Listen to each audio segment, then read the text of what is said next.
Somebody put a cigarette out in his eye? That's just a pretty heavy level of dislike. A man is brutally murdered in front of his girlfriend. It's like, you made me sit here all day. When a family routine It's just happening right then in front of my 4-year-old. turns into a nightmare. The suspect ran and hid on the roof.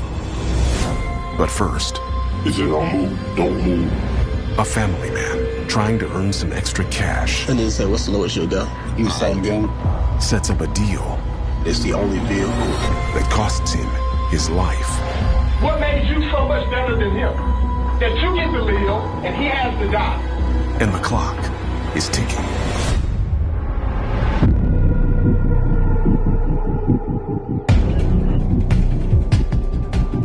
For homicide detectives, their chance of solving a murder is cut in half if they don't get a lead within the first 48 hours.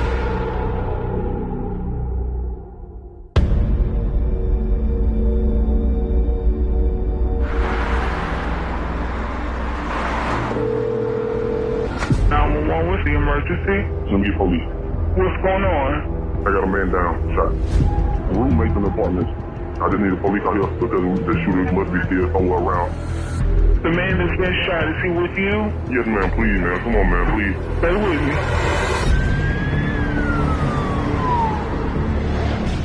me. Inside an apartment, paramedics find a man on the floor, unconscious, with a gunshot wound to his side. They rush him to the hospital, but doctors can't save him.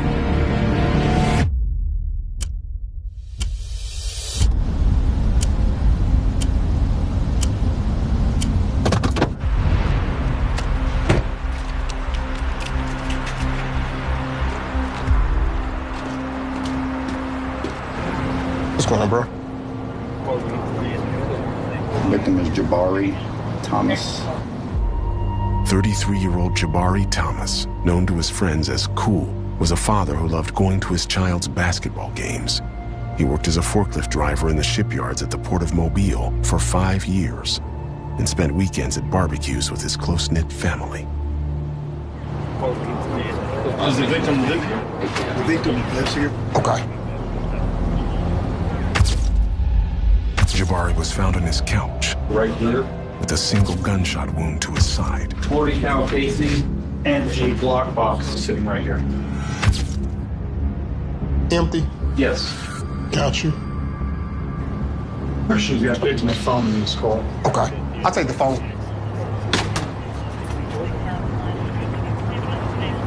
Any witnesses? He's actually in the apartment. We have 1, 2, 3, 4. Okay, perfect. The 911 caller agrees to talk at homicide. The sergeant and I are going back to start interview. Okay.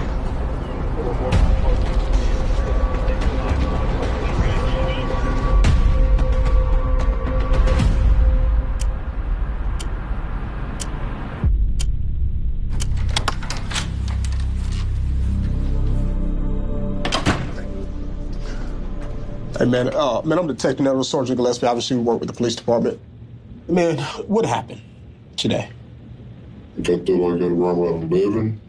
When you see my partner, cool. That's what we call him. We always call him that coming up. Gotcha. When I got there, I said, sitting on the car. I said, you already called, but that's what we're going to go see. He says he and Jabari were planning to meet a friend, but Jabari told him to wait. Cool said, somebody, you waiting on somebody? Go get that story. Did you have any understanding what this guy was coming to get? No. Gotcha. Did you understand who was actually coming? No, he just told me, man. What did he say? He gets a call from the dude and said, the dude said he was outside. I don't lock the door on that dude in. I walked back, I told him to lock the door. So we all set up. Gotcha. Yeah. So, what's going on inside of the apartment now? They just talking. I don't know my phone. I don't know dude too well. What are they talking about? They was talking about guns. Who's like that? Okay. And then what happens? They end up chatting it up a little bit longer. And then next thing you know, we finna go and say, you ready, bro? Shit, right there after that. Dude got up first. Started to go to the door. And a little bit ago, right there, he got a gun. He pulled out 2 more. He said, don't move, don't move. So he's pointing a gun at each of y'all. And what is he saying? He said, let me get that. What is that? Who had bill money, I already set it out.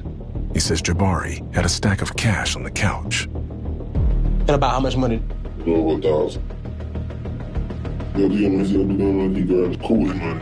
I guess Cooley probably tried to go for the firearm, right? And he shot at the Jabari. 700 miles away, in Tulsa, Oklahoma.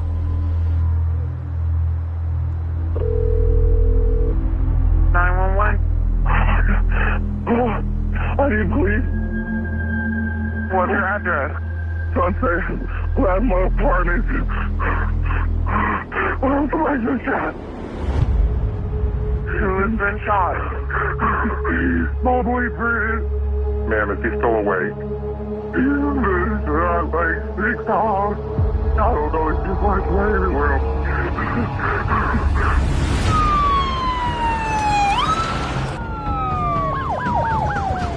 Hey, dispatch, we're here. Patrol arrives, then finds the body of a man in the entryway, riddled with bullets.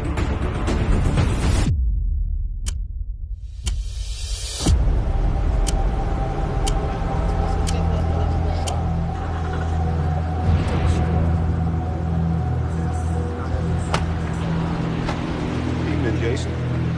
How are you? Dandy. Who's the victim? Last name is Penn, P-N-N. 26-year-old Dekeelan Penn was born and raised in Tulsa. He earned a degree in masonry and carpentry from Job Corps and was helping to build an apartment complex in the city. Dekeelan leaves behind 2 young sons. We'll walk you through. All right.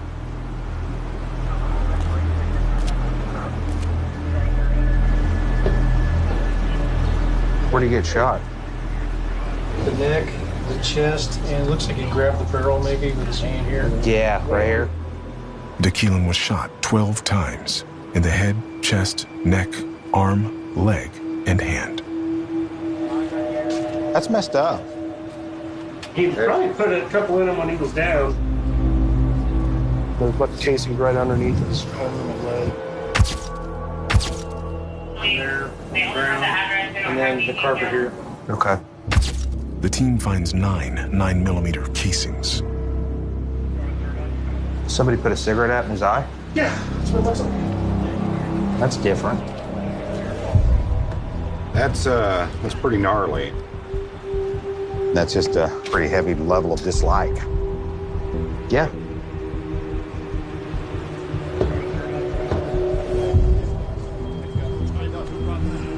Was the girlfriend home? Girlfriend was home. She's still here. 4-year-old was here when it happened. And Grandma, this is her apartment.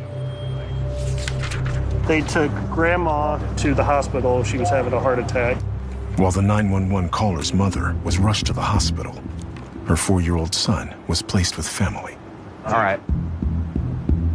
Girlfriend's been cooperative? As far as I know. Is she devastated? Just matter of fact. Huh. All right. I'd like to get her downtown. Yeah, let's make that happen. Then, the case takes a turn. Dispatcher got a call from a security guard who got flagged down at 500 East Pine by a suspect who said, "I just killed my cousin." He ran from the scene.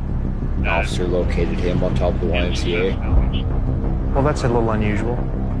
Crisis negotiators are dispatched to the YMCA a few miles from the crime scene to coax the suspect off the building. Local news arrives and captures the standoff.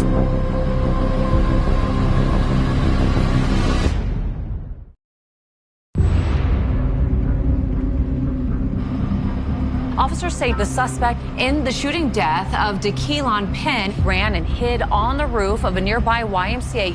You see him there.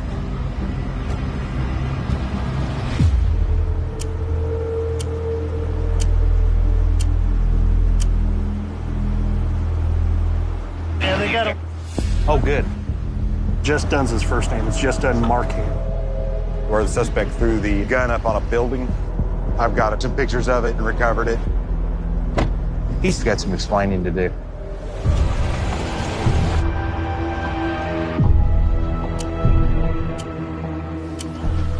Before speaking to Jess Dunn, All right, young lady. detectives turned to the victim's girlfriend, who called 911.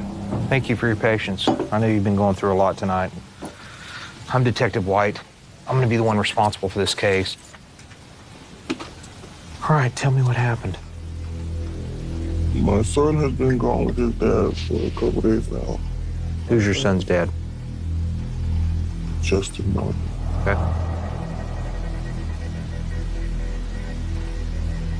When I was at work earlier, my mom called and told me that he was over there.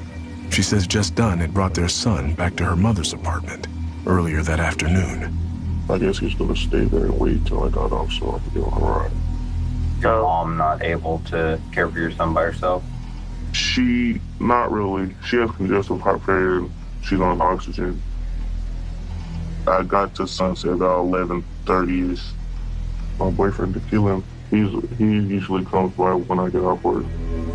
She says when she got home, her boyfriend, the victim, was already there. Him and Justin were in there talking and getting along. I went in the bathroom and a couple seconds later, Justin comes around the corner and he's like, "You made me sit here all day, like you're gonna give me a ride." I was walking back towards the living room and he goes to say, "You know, when I black out, I don't give a." And then, like, literally less than 30 seconds later, he's out with the gun already. Before I could say anything, shots are going, bullets just pow, pow, pow, pow, pow.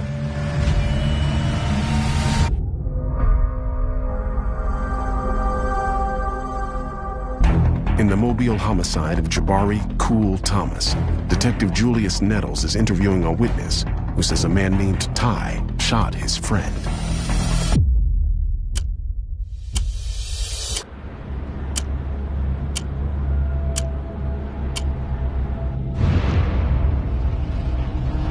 I didn't think bro was gonna shoot after he shot. And then he hurried up and stumbled and hit hard ass out the door. How many shots was fired? Good one. Do you remember where he was hit at? Did he take anything else that you know? Cool gun after he shot him.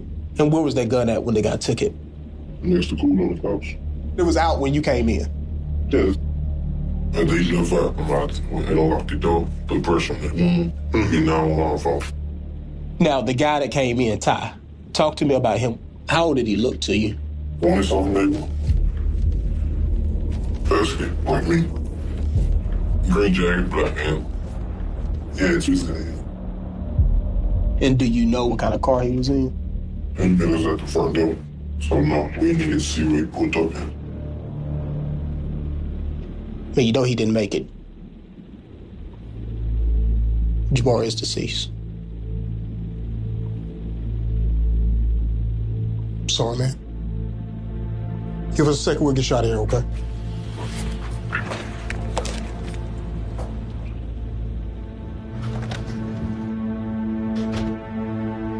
The Thai guy, he had two guns. At some point, pulled them out to rob the guy.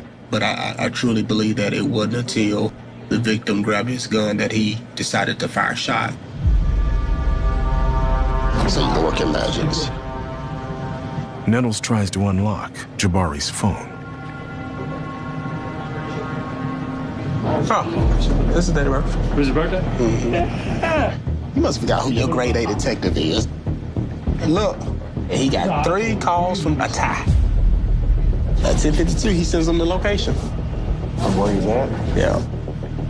Then, That's his gun. Nettles makes an important discovery. Just say, what's the lowest you'll go?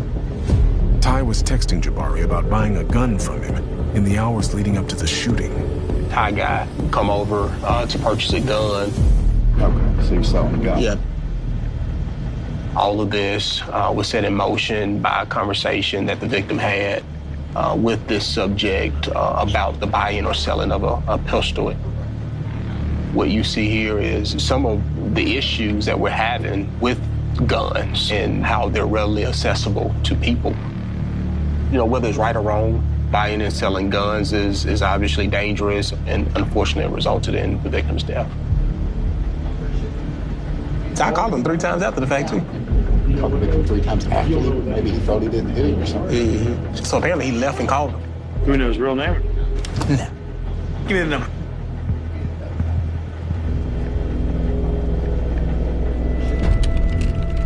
Detectives run Ty's number. You looking in clear? All right. Nothing? But come up empty.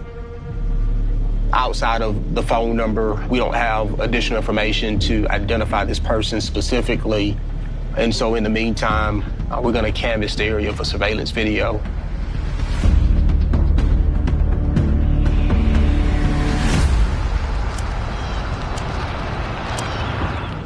The next day, camera right where it happened is out. He said he got water in it, but I got the front view.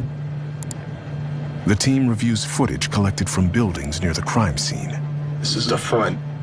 We don't see him in this video. This is another angle. You can see how this video kind of pans. The angles, they weren't really focused on the actual apartment complex itself. And so this is the surveillance video on the service roads in close proximity to the murder. Actually, this way would have been where the apartment complex is. This particular point, I can't be picky. I'm looking for anything that can assist us.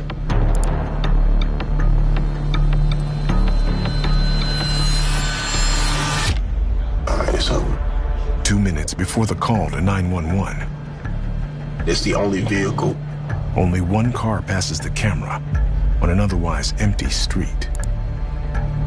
And at 11:42, we see a black Dodge Challenger leaving the scene. Well, the 911 call came in at 11:44, and so this particular vehicle is a vehicle of interest.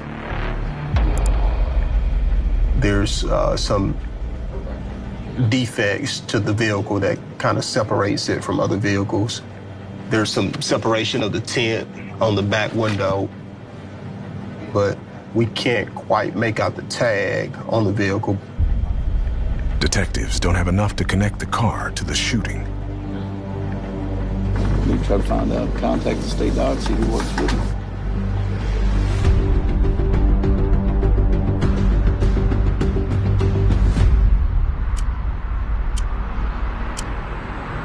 With little information about the identity of their suspect, Ty, the team contacts Jabari's job, hoping for a lead. Oh, nothing. And gets a break. He was an employee there that works there with the victim. Another employee at the state docks goes by Ty. Taquan Petwick. The last time they was at work was about a week ago. Some of the guys heard about what's happened to the victim and are whispering about Ty. Nettles looks up Taquan Petaway Thomas. So where's he at? That's a good question.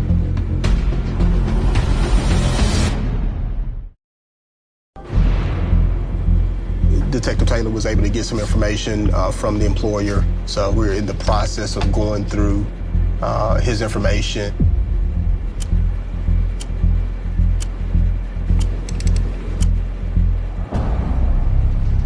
And it looks like Taquan has a Dodge Challenger 2012 black that's registered to him as well.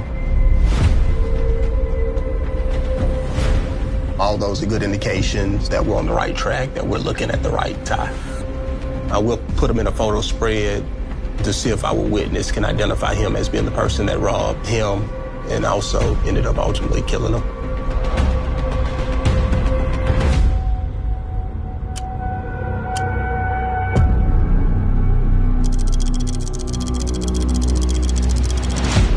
In the first 48, Mobile homicide detectives responded to the murder of 33-year-old Jabari Cool Thomas, spoke to a witness who said the shooter was a man named Ty, spotted a black Dodge Challenger fleeing the scene at the time of the murder, and learned Taekwon Petaway Thomas works with Jabari and drives the same kind of car. Hey man, what's going on? You doing all right? The eyewitness agrees to look at a lineup. Just come through the front and I'll come out and get you. Appreciate it. So, witness, gonna make it break it.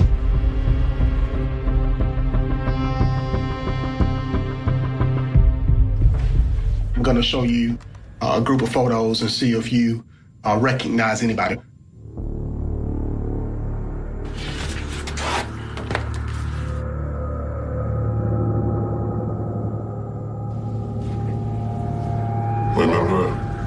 That's the one.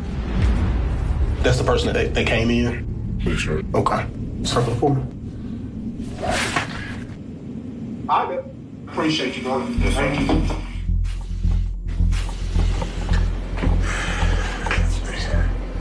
He identified the person. That's the shooter. Yep. That's good. The warrant right there. That's definitely the warrant. We're going to issue a BOLO through the city police department. That way all police officers that are on or off duty will be on the lookout for the subject.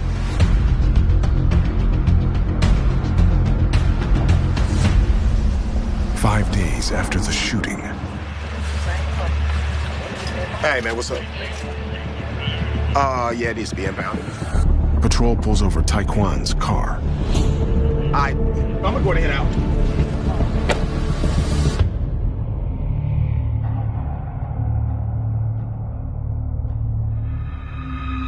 In the Tulsa shooting of DeKeelan Penn, the victim's girlfriend is describing how her son's father shot DeKeelan.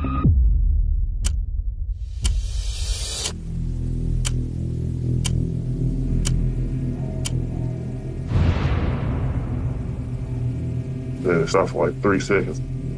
Then it started going again. And then he rushed over to him and started stomping on him. It's just happening right then in front of my 4-year-old and everything.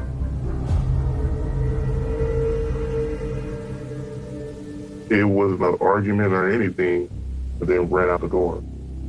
Does him and Jess Dunn get along? Usually.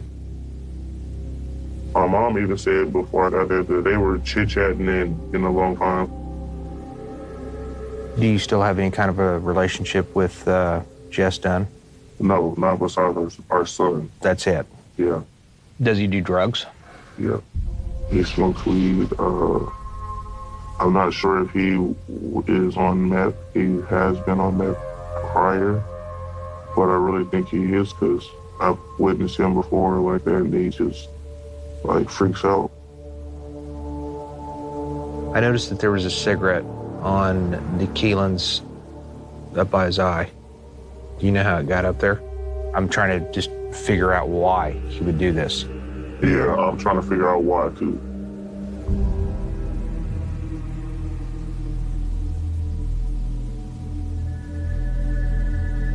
I'm sorry you're going through this. You can go down and be with your mom. Thank you, young lady.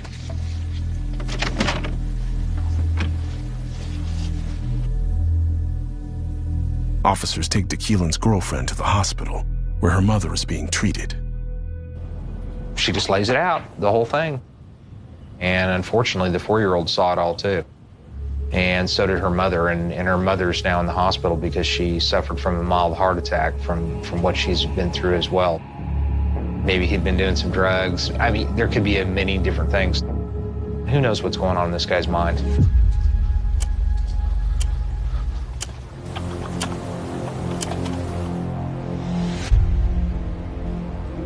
He's got, it's not horrible. 27-year-old Jess Dunn Markham has convictions for selling stolen property and possession of a firearm while on parole. Hopefully this guy's got some sort of a story and he gives me a version of what happened. We found what looks like meth in his body. Crisis negotiator Sergeant John Woods talked to Jess Dunn off the roof of the building. He had dry mouth, begged for water the whole time he was on the roof. Okay. Can't shut up. Okay.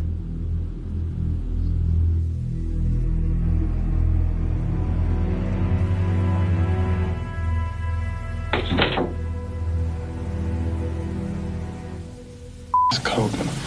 I know it is. Are you under the influence of any drugs or alcohol? All I remember was smoking weed.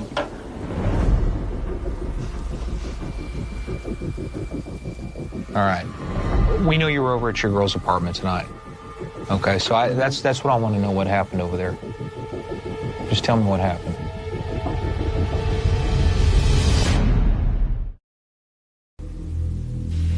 What happened was me and him was smoking weed.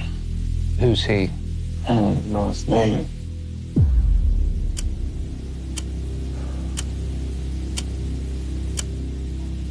Is he dating your baby's mama? Yeah, but it's nothing like the. Me and her, we was like best friends. And me and him, we was cool, chill. Is he pretty good to your son? From what I know, I was good. I wasn't worried about another man right there. You weren't upset that he was with your baby's mama, right? Oh, man, I got my own woman. Do you suffer from any mental illness? I mean, you get any diagnoses? Anxiety. You take medication for that? When I take it, I can't do nothing. I can't get out of bed. All I'm doing, I take it. What kind of medication do they have you on? Do you remember? I don't know.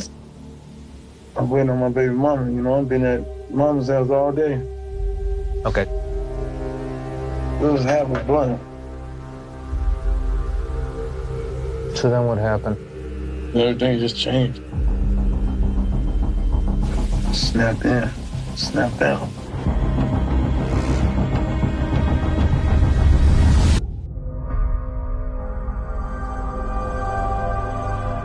In the Mobile homicide of Jabari Thomas, shot during a robbery gone wrong, police have pulled over the car belonging to their suspect, Tyquan Petaway Thomas.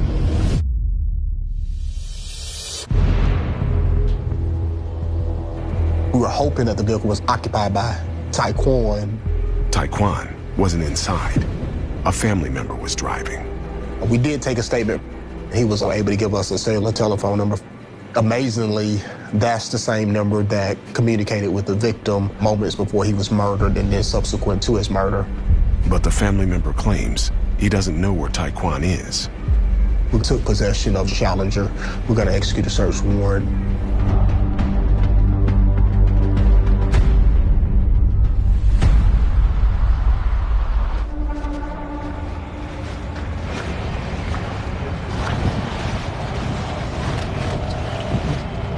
There you go.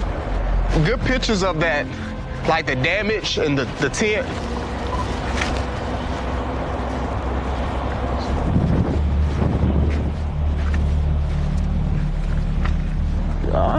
It's a gun. And it's a gun. Yep, it is a gun.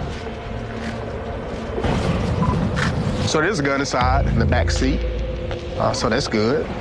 Yeah, 40 cal. Those look like the same casings that's All the same. Truly, I wasn't expecting the gun to be in here. We'll get it to our gun intelligence unit, get it analyzed, and hopefully it'll come back as being the one that was actually used in the shooting event or the one that was actually taken that belonged to the victim.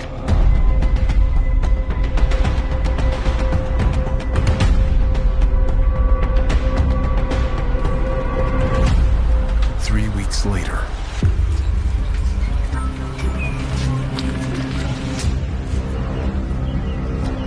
There he is.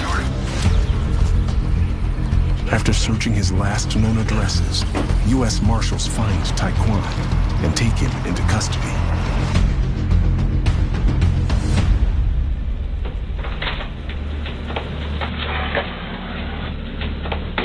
Oh, man, I'm Detective Mills. This is Sergeant Gillespie, and obviously work with the police department. I don't think that it's a secret that obviously I've got some questions for you. What do you think that this is about, honestly? When I was pulled out the house, I asked the police. He told me I was under arrest for murder. Okay. Did you know Jabari Thomas? Yes, sir. How long have you known that person? Let's say about 6, 7 months. I got you. Do you know his status? No. He's deceased. Well, I didn't know that he was deceased, but the people that worked with me told me that he was shot. Do you remember talking about way a phone call and text message on February, I want to say the 8th? There's a conversation like pistol. Do you remember that?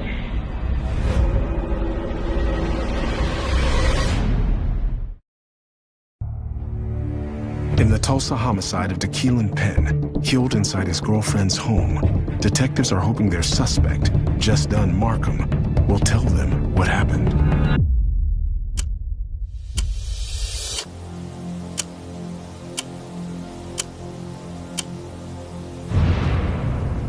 You snapped?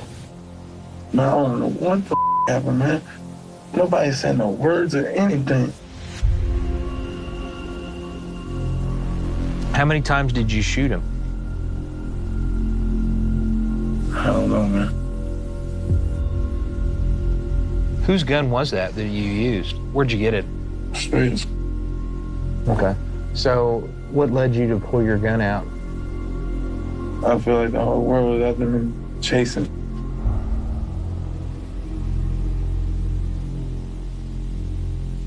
And then so after this happened, what did you do next?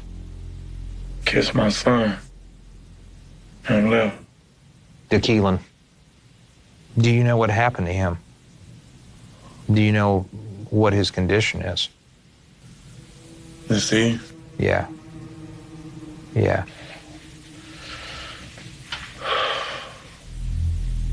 My son through so much in the last 4 years. Yeah, but you know what? You can hold your head up high and he's still going to be your son.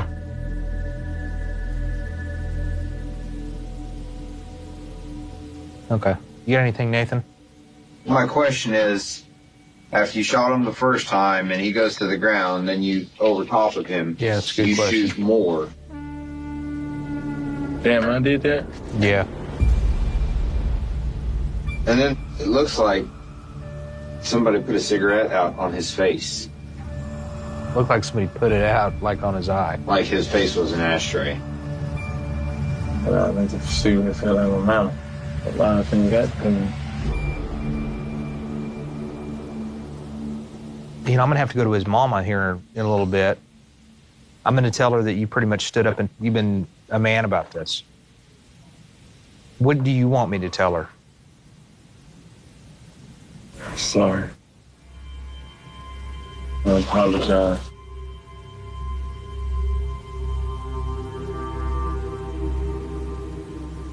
Sometimes people do things like this for very, very stupid and very, very small reasons. And I think that maybe he'd had something that just caused him to snap and he acted, he just did this. Murder is not a rational action, so we try to rationalize it and look for a logical answer, and rarely do we find it. Less than 6 hours into the first 48, Just Done Markham is arrested for the murder of DeKeelan Penn.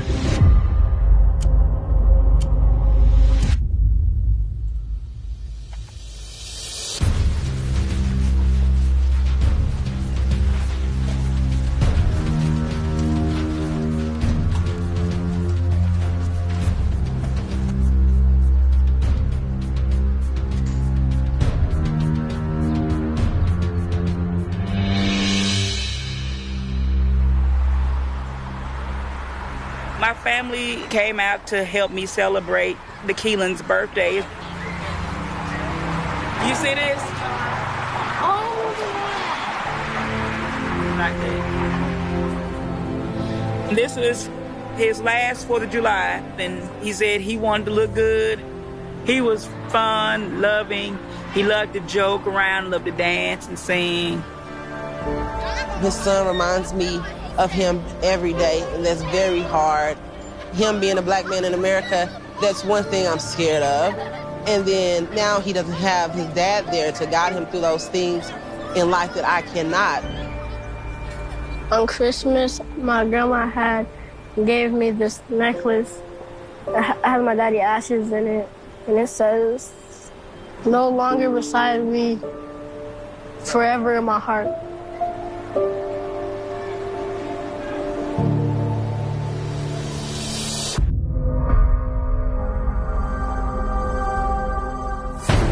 In the Mobile homicide of Jabari Cool Thomas, detectives hope their suspect, Taekwon Petaway Thomas, will tell them what happened.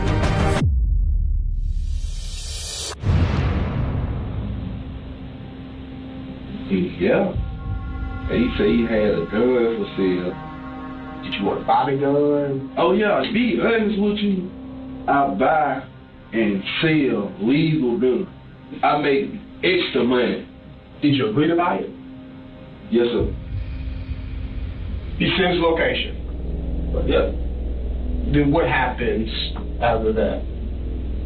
I pulled up to his house. When I pulled up, he always would come to my car. Came outside. I gave him the money, bought the gun, and I left. So you were by yourself when you went? Yes, sir. What kind of gun did you get? I don't remember the name. I just know it had a extended clip to it. So talk to me about what actually happened when you went inside of the house. I just told you. No. There was a person inside of the room. And basically told us that you came inside. And the only thing that I'm asking you is obviously what happened once y'all got inside. I did it, man. I ain't sitting here lying to you, bro. But you are.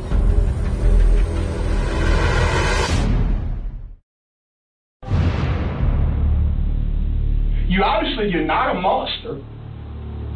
You probably, didn't intend for it to happen the way that it happened, but the issue is this, it has happened.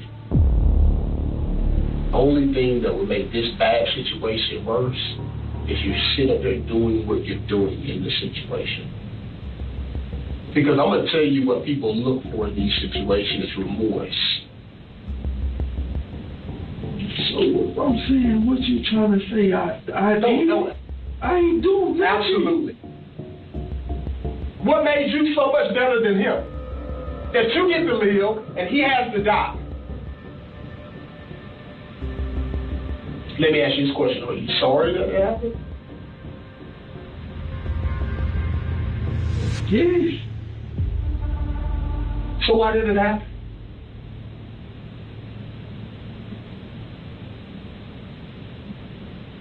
Talk to me, Taekwon. You've ran from this long enough.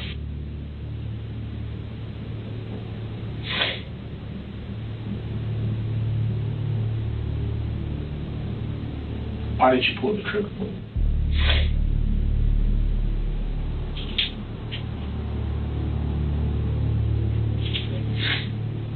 I just want to get a lawyer. So you asking for an attorney?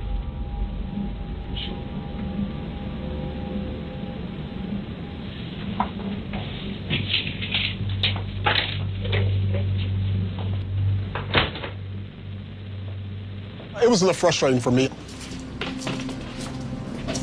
You want people to come in and do the right thing, especially in this particular scenario.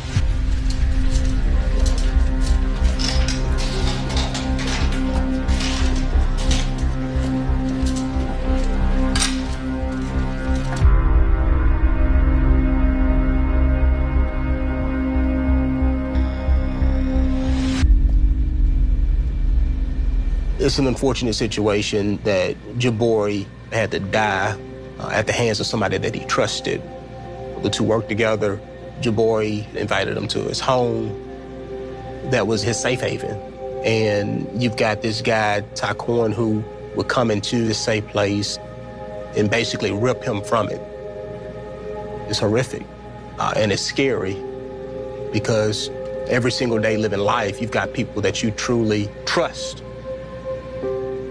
And in this particular case, it cost Jabari his life.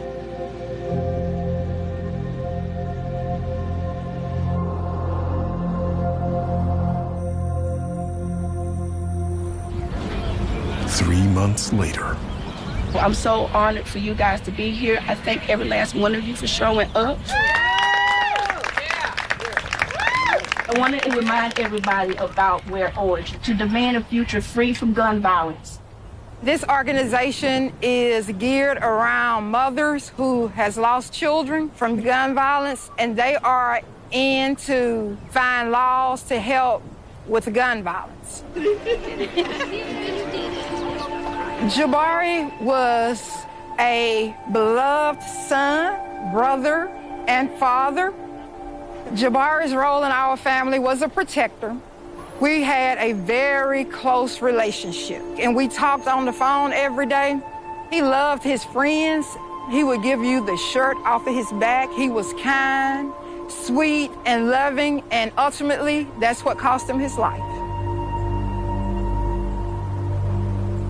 It was one of his co-workers. So that's what makes it so hard. He considered him to be a friend. Everybody ready to march? Yeah! It's important that we do this work because if we can just save one child from getting murdered, that'll be a great accomplishment. We got to find a solution. Not one more! Not one more! Not one more!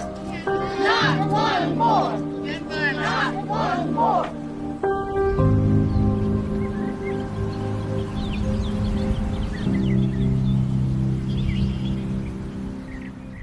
Having been arrested 4 months after the fire with both a .38 caliber revolver and a 9mm handgun, the witness also named her boyfriend, who is currently held in the local jail as someone who had witnessed Tad Kleiner making these confessions.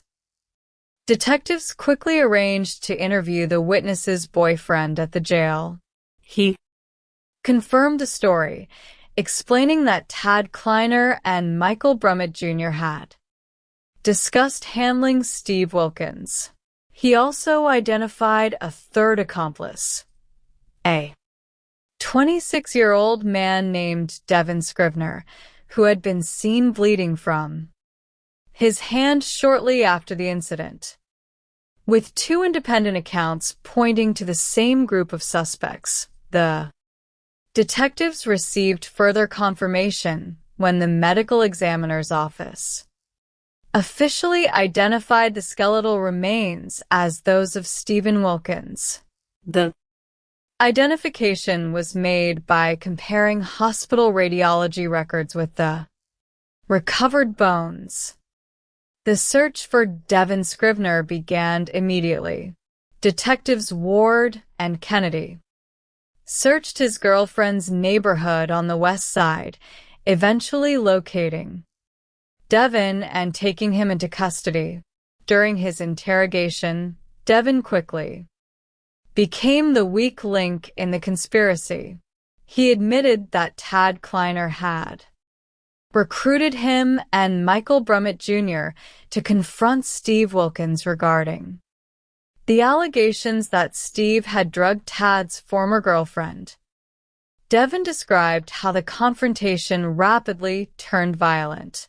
He claimed that Tad Kleiner began shouting at Steve before striking him.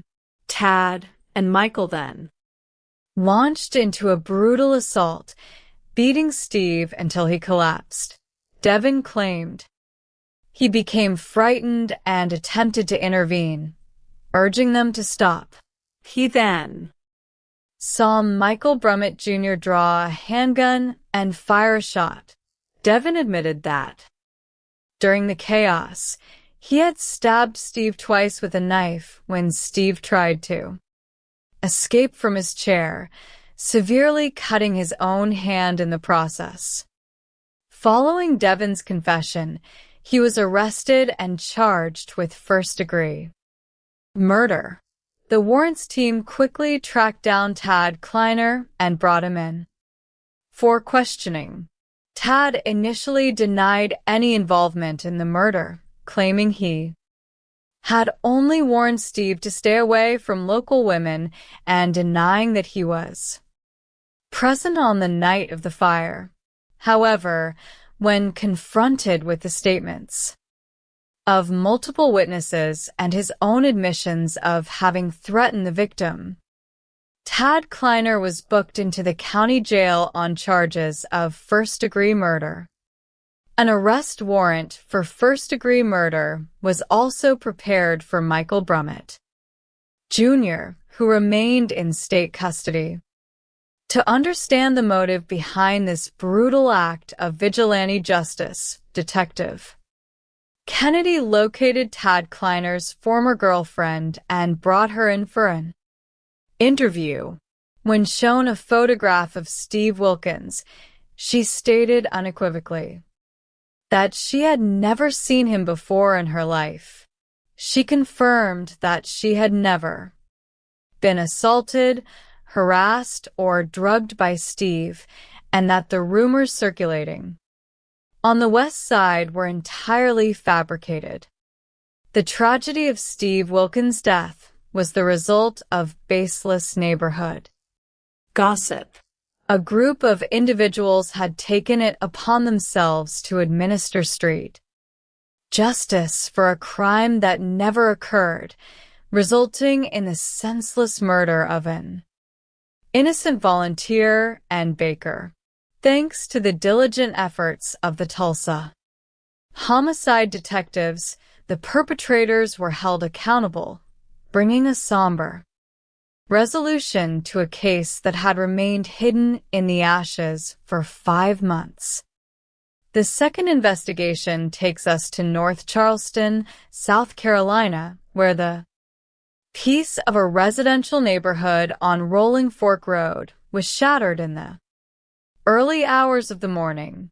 A resident called 911 to report that an unknown individual was desperately banging on her doors and windows, screaming for medical assistance. When patrol officers arrived at the apartment complex, they discovered a young man collapsed under a first-floor stairwell. He was unresponsive, covered in blood, and bleeding heavily from a single gunshot wound to his upper thigh. Despite the rapid response of emergency medical personnel, the victim's pulse faded, and he was pronounced dead at the scene. Homicide detectives arrived to begin their investigation. The positioning of the body and the heavy volume of blood suggested that the victim had suffered a severed femoral artery.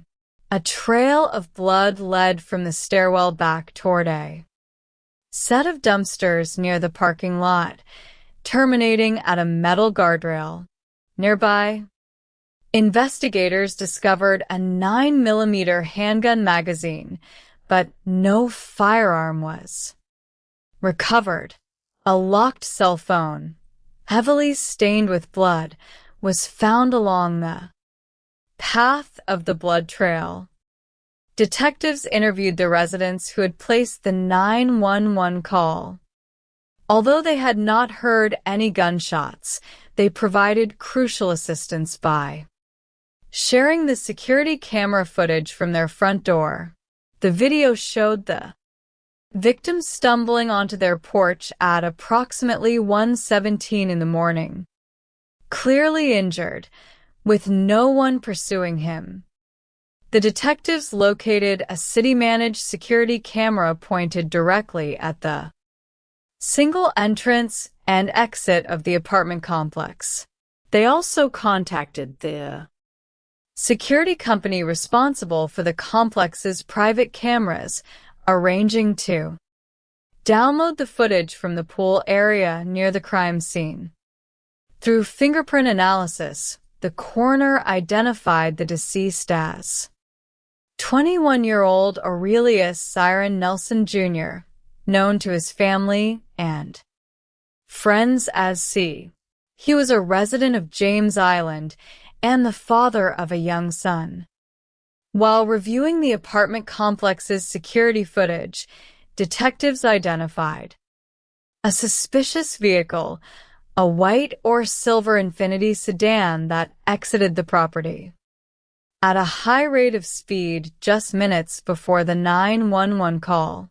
The detectives suspected that the shooting had occurred inside this vehicle and that the driver had fled the scene immediately afterward.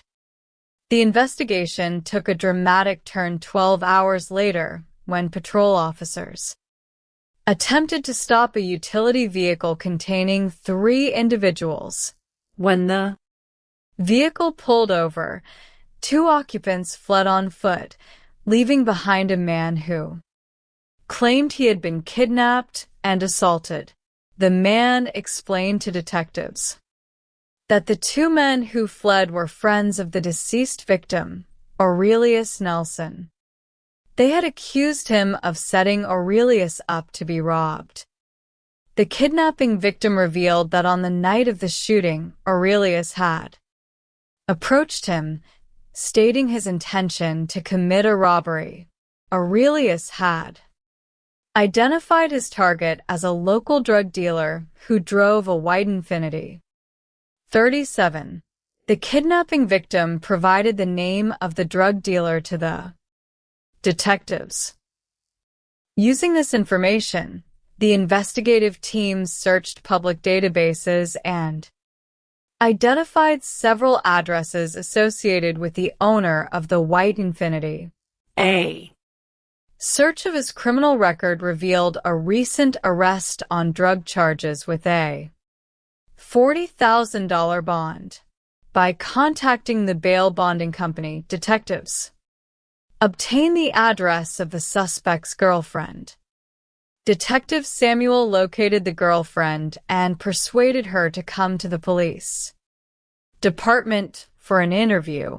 She confirmed that her boyfriend drove a white Infiniti and that she communicated with him daily. At the request of the detectives, she placed a phone call to him on speakerphone. Detective Samuel spoke directly with the suspect, who agreed to come to the city hall within the hour to discuss the matter. However, before the suspect could arrive voluntarily, a license plate reader flagged his white Infiniti in traffic. Patrol officers performed a high-risk traffic stop, detaining the suspect and towing his vehicle to a secure police warehouse. At the police station, the suspect initially requested an attorney and declined to answer questions. However, detectives proceeded with a search warrant for his vehicle, using a chemical called Blue Star, which illuminates trace amounts of blood. Forensic technicians discovered significant quantities of blood-soaked deep beneath the fabric of the front passenger seat. It was clear that someone had thoroughly wiped down the interior of the car in an attempt to destroy evidence. Additionally, detectives observed what appeared to be a bullet hole in the driver's side door. Faced with the physical evidence in his vehicle, the suspect chose to waive his rights and speak with the detectives. He recounted a harrowing story of survival. He explained that Aurelius Nelson had contacted him to meet under the pretense of a transaction. Aurelius entered his vehicle, but as they were driving, Aurelius pulled out a handgun and announced a robbery. A violent struggle ensued inside the moving car. The suspect fought desperately to control the firearm, striking Aurelius while attempting to steer. During the struggle, the gun discharged twice. Aurelius cried out that he had shot himself in the leg. The suspect managed to wrest the gun away, and Aurelius fled the vehicle, running toward the apartment complex where he eventually collapsed Terrified and unsure of what to do, the suspect drove away and threw the handgun into a nearby wooded area before returning home to clean his car. The detectives carefully analyzed the suspect's account, the physical evidence, including the trajectory of the bullet hole in the door and the nature of the victim's thigh wound, perfectly aligned with the struggle over a firearm from the driver's seat. It became clear that Aurelius Nelson had tragically caused his own death during an attempted armed robbery. The detective division decided not to charge the suspect with murder, recognizing that he had acted in self-defense during a violent crime.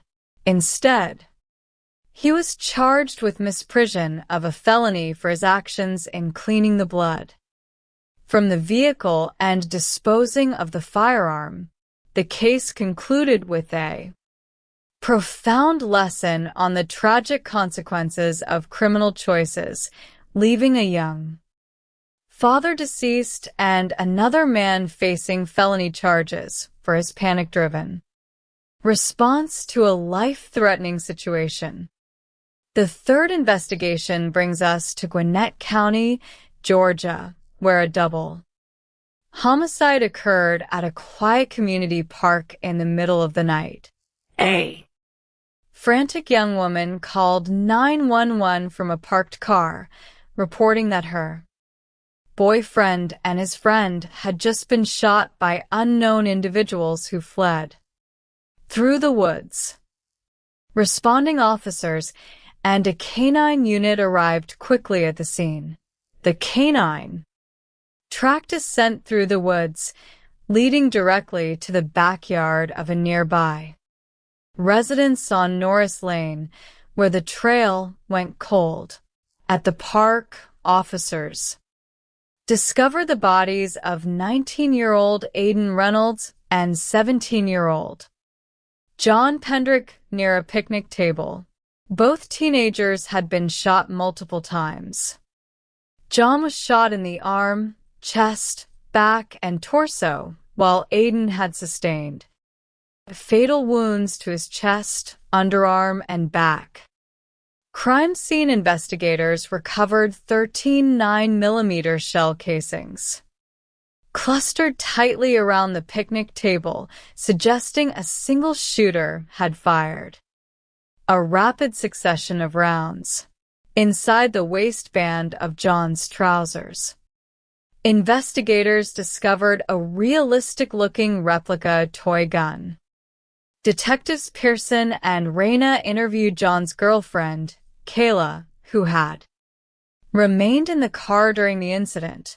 She explained that Aiden and John had traveled to the park to sell $400 worth of marijuana to an individual they had contacted through the social media application Instagram. Kayla claimed she had fallen asleep in the vehicle and was awakened by the sound of gunfire, catching only a brief glimpse of two individuals in black clothing fleeing into the darkness. She denied knowing the identity of the buyer. Forensic technicians processed the scene and recovered the mobile phones of both victims. While John's phone was accessible, Aiden's phone was severely damaged and required specialized repair before any data could be retrieved. An analysis of John's phone revealed a text message sent by Aiden an hour before the meeting, in which Aiden asked John what he thought about the possibility of robbing the buyer. This text suggested that the transaction was fraught with dangerous intentions from the outset. Kayla was interviewed a second time. When confronted with the reality of the situation, she shared an additional detail. She revealed that a few months prior, Aiden had taken $90 from a local young woman during a drug transaction without delivering the product. detectives followed this lead to the residence on Norris Lane where the canine unit had tracked the scent. The young woman who lived there admitted knowing Aiden but denied any involvement in the shooting, stating that she bore no ill will toward him despite his past actions. The breakthrough in the case came 13 days later when the forensic laboratory successfully recovered the data from Aiden's damaged phone. The messages on his Instagram account detailed a conversation with an account named Popshoots_A. The messages negotiated the sale of 56 grams of marijuana for $400, with the buyer suggesting the park as the meeting location. The timestamps of the messages aligned perfectly with the security camera footage recovered from a neighboring home. At 12:25 in the morning, the buyer messaged that he had arrived, and the video showed a figure walking toward the picnic table at that exact moment. Detectives displayed the profile picture of Popshots_EJ to a local resident. Her reaction was immediate. She identified the individual as a teenager known as EJ, who attended a local alternative high school. Detective Pearson contacted the school resource officer, who quickly identified the student as 16-year-old Laquan Dempsey. Laquan's grandmother agreed to bring him to the police station for an interview. During the interrogation, Laquan initially attempted to distance himself from the crime. He claimed that he had lent his mobile phone and his Instagram account to a friend who was involved in gang activity. He asserted that this friend had used his phone to arrange the meeting and had subsequently carried out the shootings as a gang initiation, taking the victim's backpack containing the marijuana. However, Detective Pearson had obtained the call detail records for Laquan's phone. The records showed that the phone had connected to a cell tower in the immediate vicinity of the park at the time of the murders. Furthermore, the phone had been used to place a call to Laquan's grandmother's number just 11 hours after the shooting. This evidence directly contradicted Laquan's claim that his phone was in the possession of someone else miles away. Faced with the undeniable digital evidence, Laquan's family retained legal representation, and he declined to answer further questions. Armed with the Instagram messages, the cell tower data, and the canine tracking results, Detective Pearson obtained arrest warrants for Laquan Dempsey on charges of felony murder. He was taken into custody at his grandmother's residence. 3 years after the tragic loss of Aiden and John, their mothers met to support one another in their shared grief. They remembered their sons as inseparable friends who were full of life, humor, and potential. The mothers found comfort in their enduring bond, acknowledging that they were forever joined by the memory of their children. These 3 investigations demonstrate the profound impact of violent crime on individuals, families, and communities. In each case, detectives worked methodically to separate truth from rumors, relying on objective evidence and forensic science to solve complex crimes. The dedication of these law enforcement professionals ensures that those who commit acts of violence are held accountable while offering a sobering reminder of the value of human life and the critical importance of choosing the path of peace and justice. Chapter 1. The passage of time is the most relentless adversary of those who seek justice.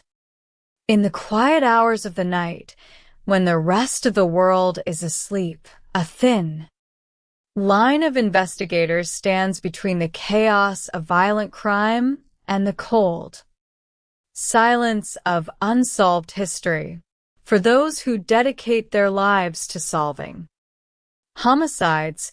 There is an unwritten rule, a statistical reality that governs their existence. The first 48 hours.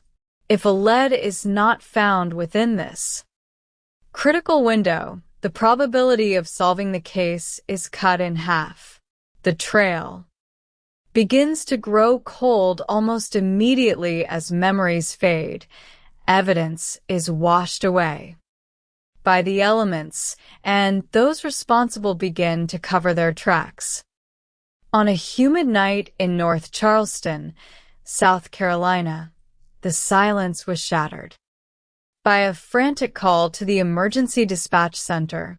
The voice on the other end of the line was trembling with fear, reporting that someone was outside, banging violently on the windows and doors of a residence at 6 Rolling Fork Road, screaming desperately for help.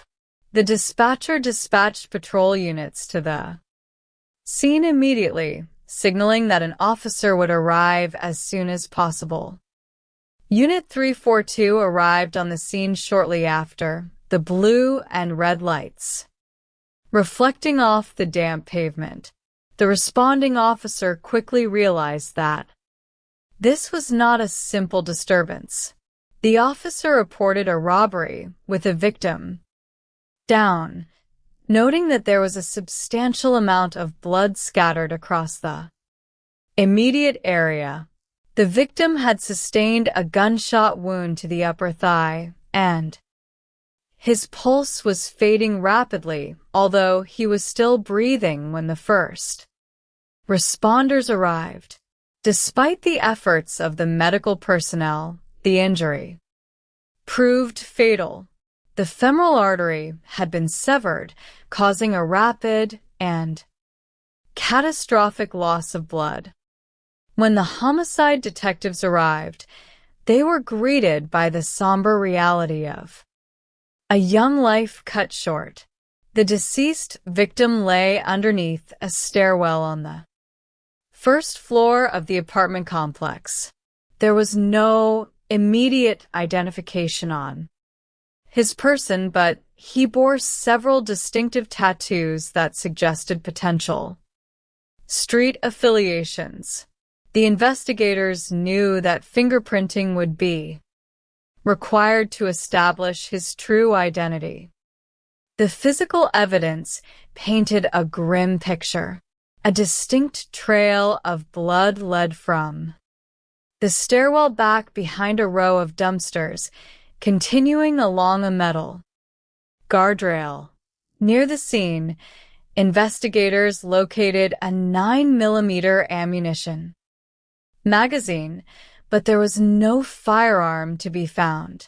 The lack of gunshots reported by the neighbors suggested that the shooting might have occurred within the enclosed space of a vehicle, muffling the sound and explaining why no one in the immediate vicinity had heard the fatal blast. A locked cell phone was recovered near the blood trail, presumably belonging to the victim. The device held potential clues, prompting the detectives to seek a search warrant to access its contents. Detectives began the tedious process of interviewing the residents of the apartment complex. They spoke with the couple who had placed the emergency call. The residents confirmed they had heard no gunfire, only the desperate knocking of a man fighting for his life.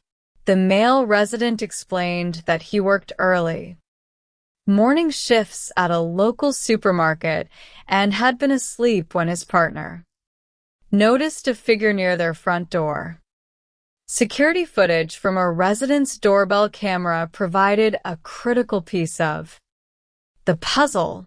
The video captured the victim approaching the door at 1:16 in the morning, clearly suffering from his injuries, but there was no one pursuing him. The camera appeared to be accurate on time, giving the detectives a precise anchor for the timeline of the event. To expand their view, investigators noticed a city-managed security camera pointed directly at the entrance of the apartment complex. Because the complex had only one entrance and exit, any vehicle involved in the incident would have to pass through that single point. Chapter 2. While the technical team worked to retrieve data from the city cameras, the county coroner provided the first major breakthrough. Through fingerprint database matches, the victim was identified as 21-year-old Aurelius Cyron Nelson Jr., known affectionately to his family and friends as C.A. Native of James Island, South Carolina, he was a father to a young son leaving behind a grieving family who deserved answers. The digital forensics team focused heavily on the recovered cell phone. In the absence of eyewitnesses, the digital footprint left behind by the victim was their most promising lead. Meanwhile, the analysis of the city's security footage began to yield results. Investigators focused their attention on the minutes leading up to the emergency call, searching for any vehicle leaving the complex. Around 1:11 in the morning, a single vehicle was observed exiting the property and turning eastbound on Rivers Avenue at a high rate of speed. The vehicle appeared to be a white or silver sedan, possibly an Infiniti, although the license plate digits were not visible in the initial footage. The distinctive taillight pattern matched the profile of a late-model Infiniti sedan. Detectives made contact with the security firm responsible for the cameras mounted near the apartment complex pool. The representative agreed to meet the investigators at 8 o'clock in the morning to provide direct access to the high-definition recording system stored in the pool clubhouse closet. The cooperative effort between private security and local law enforcement promised to deliver a clearer picture of the vehicle. As the investigators left the apartment complex, they were approached by a young woman who identified herself as the girlfriend of Aurelius. She was visibly distraught, having learned of his death from his family. She informed the detectives that they had been staying at a nearby motel, located approximately a mile from the crime scene. According to her account, Aurelius had been sleeping, but suddenly woke up around 1 o'clock in the morning, got dressed, and walked out without speaking to her. She insisted that no one had followed him from the room, leaving his sudden departure a mystery. When detectives analyzed the high-definition footage from the pool cameras, they confirmed the presence of a white Infiniti sedan. The vehicle was moving slowly through the parking lot around the time of the shooting, but the actual violent encounter occurred just out of the camera's frame. Despite the improved quality, the license plate remained illegible, leaving the team to rely on other investigative methods to locate the car. Chapter 3. After 12 hours of continuous investigation, the case took an unexpected turn. Patrol officers in a nearby sector observed a Toyota RAV4 driving Erratically, a passenger in the vehicle was attempting to conceal his face with a jacket. When a patrol sergeant attempted to initiate a traffic stop, the vehicle pulled over and 2 male occupants fled on foot into the darkness. Upon inspecting the abandoned vehicle, officers discovered a significant amount of blood inside. The remaining passenger, who had been hiding under the jacket, claimed that he had been assaulted and kidnapped by the 2 men who fled. He asserted that his captors were friends of the late Aurelius and accused him of setting up their friend to be killed. The individual was transported to a local hospital for treatment, where detectives conducted an interview. He revealed that Aurelius had visited his apartment near the crime scene earlier that night and stated he was planning to commit a robbery. He claimed that Aurelius left on foot and never returned. The following morning, the 2 vengeful friends arrived at his home, forced him to call the individual Aurelius had intended to rob, and then forced him into the vehicle when the call was abruptly disconnected. During the interview, the witness provided the name of a known local drug dealer who drove a white Infiniti G37. This information aligned perfectly with the vehicle observed on the security footage. The detectives now had a primary suspect and a potential motive, a robbery attempt that had gone horribly wrong. Investigators began checking several addresses associated with the owner of the white Infiniti. They combed through neighborhoods, checking driveways and parking lots for any sign of the white sedan. Despite hours of searching, the vehicle remained elusive. To broaden the net, detectives entered the vehicle's information into regional law enforcement databases and put out a general notification for agencies in the surrounding area to be on the lookout for the car. The next morning, the digital forensics team successfully extracted messages from the victim's phone. The data revealed a series of text messages between Aurelius and the owner of the Infiniti, spanning 20 to 30 minutes prior to the shooting. The final messages indicated a meeting location, and the suspect had sent a follow-up text after the incident, likely attempting to establish an alibi by asking where Aurelius was. Chapter 4. Through public records, investigators discovered that the suspect had recently been released on a substantial bond for drug-related charges in a neighboring county. The detective contacted the bail bonding company that had secured his release. The bondsman provided a current address and the name of the suspect's girlfriend, offering a new avenue of approach. Detectives located the suspect's girlfriend and invited her to the police department to assist with the investigation. During the interview, she confirmed that she spoke with the suspect daily and that he had visited her residence. Early on the morning of the incident, she described his behavior as typical and confirmed that he drove a white sedan. In an effort to resolve the matter peacefully, the detective asked the girlfriend to call the suspect. With the call on speakerphone, the investigator introduced himself and requested that the suspect come to City Hall to discuss the ongoing investigation.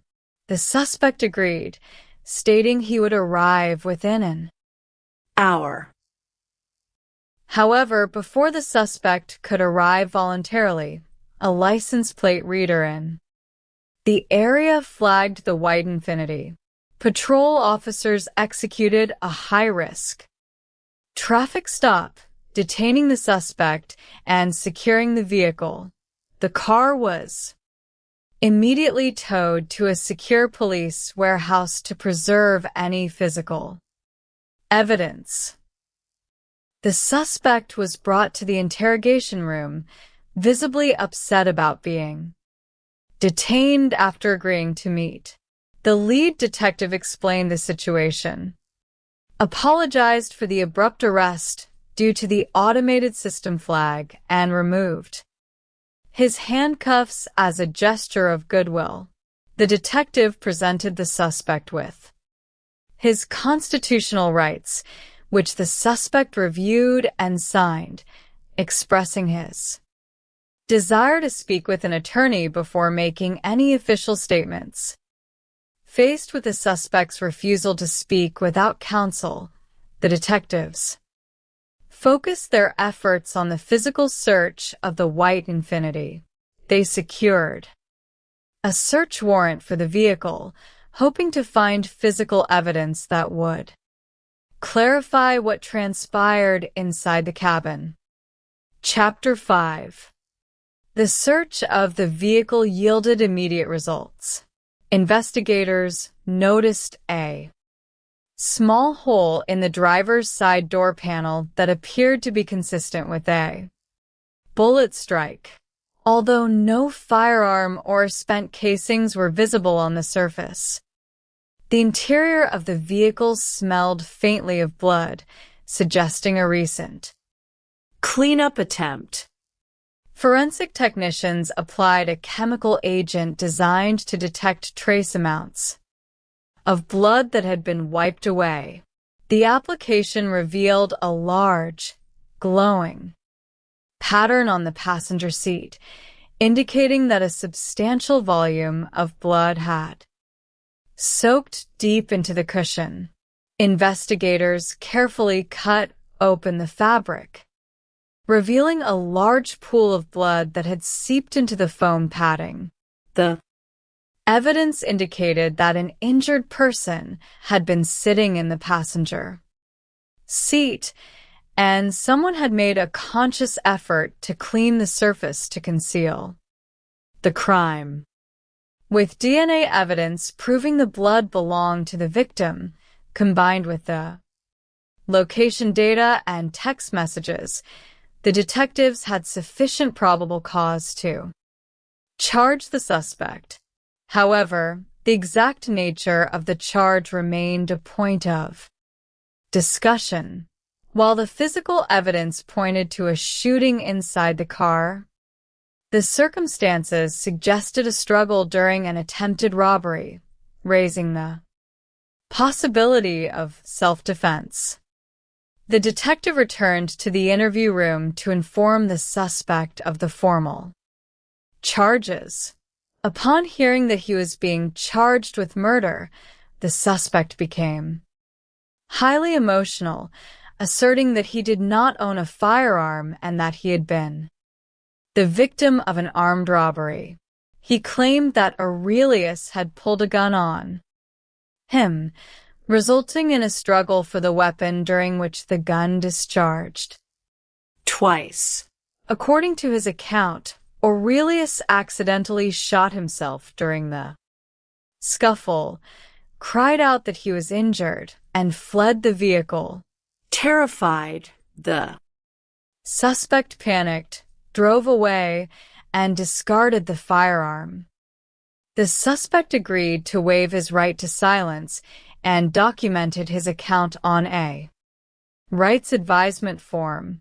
His detailed description of the struggle, the erratic movement of the vehicle, and the accidental discharge of the firearm aligned with the physical evidence, including the trajectory of the bullet hole in the door and the nature of the victim's thigh wound. Recognizing that the suspect's account of self-defense was consistent with the Physical facts, the prosecution and the investigative team determined that a murder charge was not appropriate. Instead, the suspect was charged with misprision of a felony for his actions after the incident, specifically for failing to report the shooting, disposing of the firearm, and attempting to destroy the blood evidence inside his vehicle. The resolution of the case highlighted the importance of objective physical evidence in ensuring that charges accurately reflect the truth of an incident. Chapter 6. The focus of justice often shifts across county lines, where different communities face similar tragedies born of poor choices and violent encounters. In Gwinnett County, Georgia, a double homicide shocked the residents of a quiet neighborhood near Norris Lake. The emergency call came in the dark hours of the morning from a young woman who had been sleeping in her car at a local park. She reported hearing multiple gunshots and discovering her boyfriend and his friend unresponsive near a picnic table. The first responding officers arrived to find a grim scene. 2 teenagers lay deceased near the wooden structure. The first victim was identified as 19-year-old Aiden Reynolds, an aspiring musician and delivery driver who was beloved by his family. The second victim was his best friend, 17-year-old John Pendrick, who had recently started a career as an oil technician and possessed a passion for outdoor activities and skateboarding. The physical scene was littered with evidence. Crime scene investigators recovered 13 spent 9mm shell casings clustered closely around the picnic table, suggesting a single shooter had fired rapidly. A search of the immediate area revealed a realistic-looking toy pistol tucked into the waistband of one of the victims, along with 2 damaged cell phones lying near the bodies. A police canine unit was deployed to track the suspect's path of escape.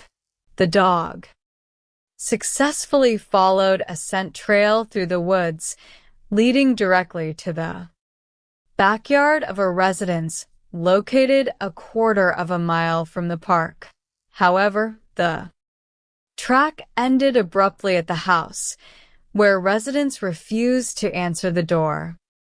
When officers knocked, detectives began their investigation by interviewing the young woman who had placed the emergency call. She revealed that the 2 victims had driven to the park to perform a transaction involving marijuana valued at $400.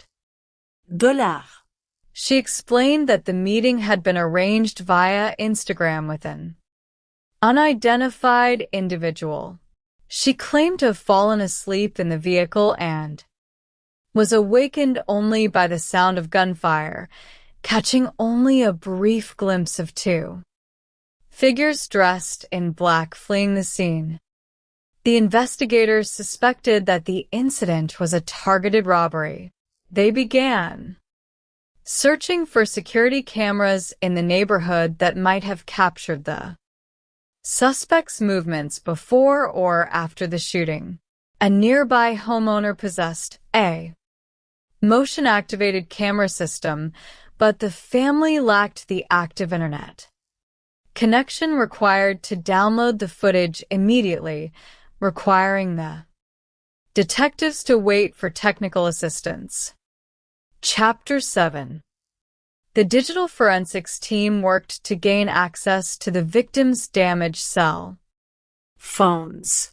While one phone remained inaccessible due to physical damage, technicians successfully retrieved data from the other device. The messages revealed a conversation between the victims and an Instagram account with the Usaname Popshuts_A.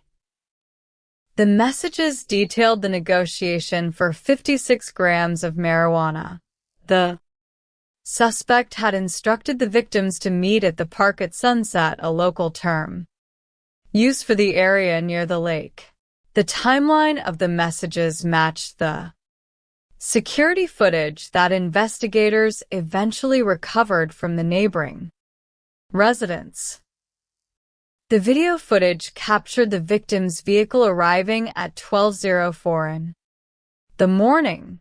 At 12:13, the headlights of another vehicle flickered, indicating communication. At 12:25, the suspect sent a message stating he had arrived, and the video showed two figures approaching the victims near the picnic table. Seconds later, the figures fled, leaving behind a scene of devastation. The investigators identified the owner of the Instagram profile as a local 16-year-old named Laquan Dempsey. The youth attended a local alternative high school, and residents in the community recognized his photograph, confirming his nickname was EJ. Detectives visited the residence where the canine unit had terminated its track. A resident confirmed that Laquan was a frequent visitor to the home and was a friend of her brother. She revealed that Laquan had recently expressed anger over a previous incident where he claimed to have been robbed by a young man during a similar transaction, suggesting a potential motive of retaliation. The detective contacted Laquan's grandmother, who agreed to bring the teenager to the police department for questioning. During the interview, Laquan initially claimed that he had shared his Instagram account with a friend and had lent his phone to that same individual during the week of the homicide. However, the investigator had secured cell phone tower records for Laquan's device. The data placed his phone in the immediate vicinity of the park at the exact time of the murders, and records showed several calls made from the device to his grandmother's phone during that period. Confronted with the digital evidence, Laquan's narrative began to unravel. Laquan admitted to being present at the park, but claimed he was merely a witness to the actions of his companion, who he alleged was attempting to initiate him into a local street gang. He claimed his companion had taken his phone to arrange the meeting and had executed the robbery and shooting without his prior knowledge. Despite his attempts to minimize his involvement, the evidence demonstrated that Laquan had actively participated in the planning and execution of the robbery that resulted in the deaths of the two teenagers. Investigators secured warrants for his arrest, and he was taken into custody without incident at his grandmother's home. The tragedy left two families bound by a shared grief, a stark reminder of the devastating consequences of youth violence. Chapter 8. The pursuit of justice often requires investigators to look backward, unearthing secrets that have been buried by time and human hands. In Tulsa, Oklahoma, a bizarre discovery on the city's west side set off a complex investigation into a crime that had occurred months earlier. A resident searching for her lost cat's collar in a neighbor's backyard made a horrifying discovery. Tucked beneath the debris of a detached garage that had burned down 5 months prior, she found human skeletal remains. The patrol officers who arrived on the scene confirmed the presence of a human jawbone and secured the area for homicide detectives.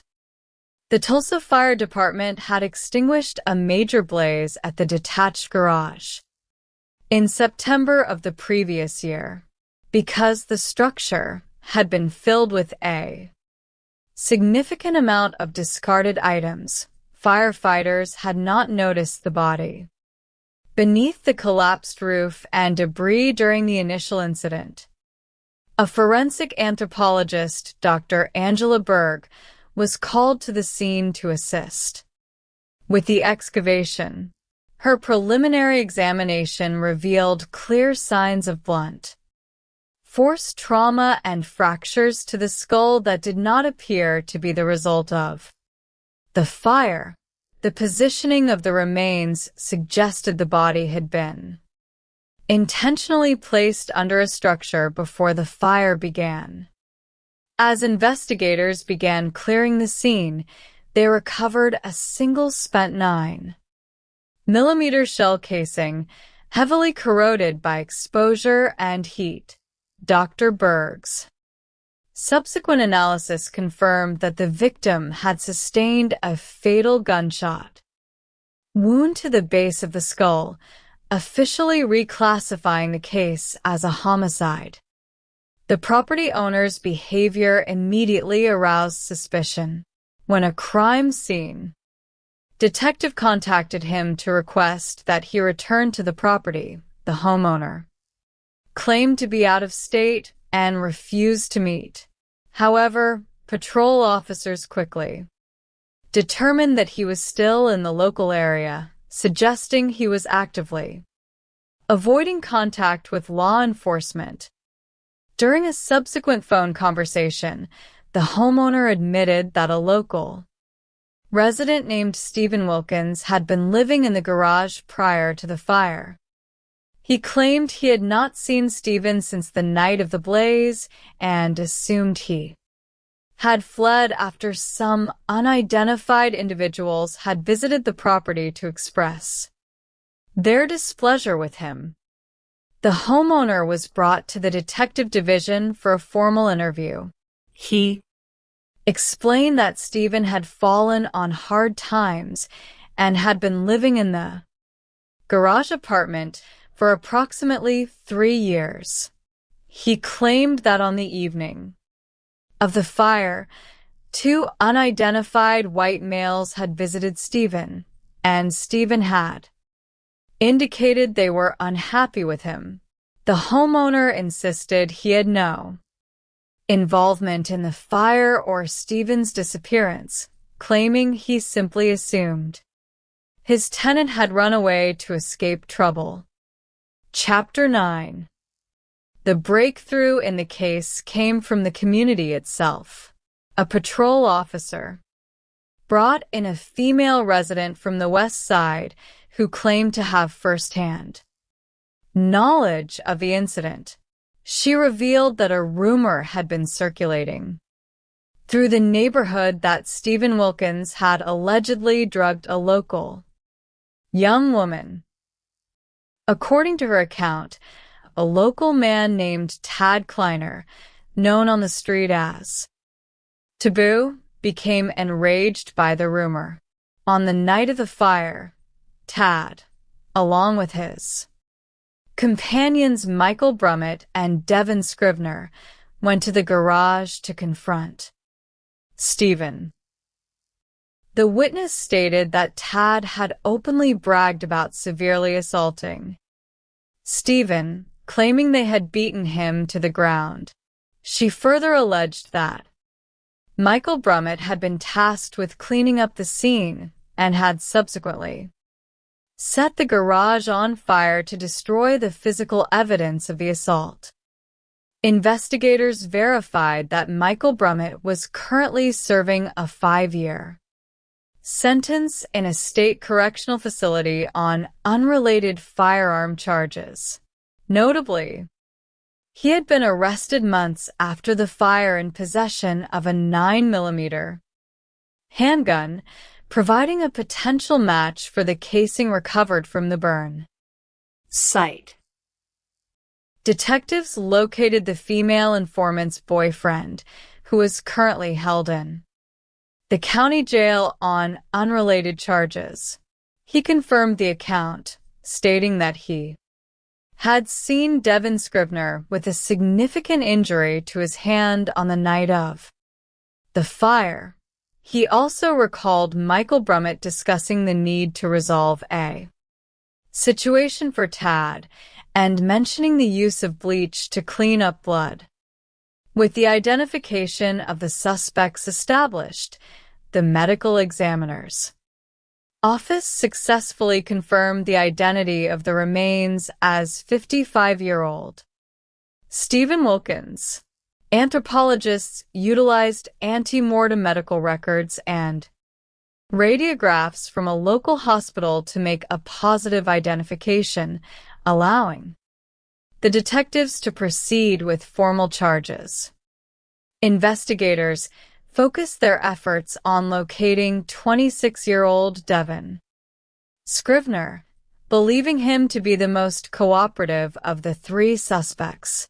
After a 2-day search, detectives located Devin at his girlfriend's residence and brought him to the station for questioning.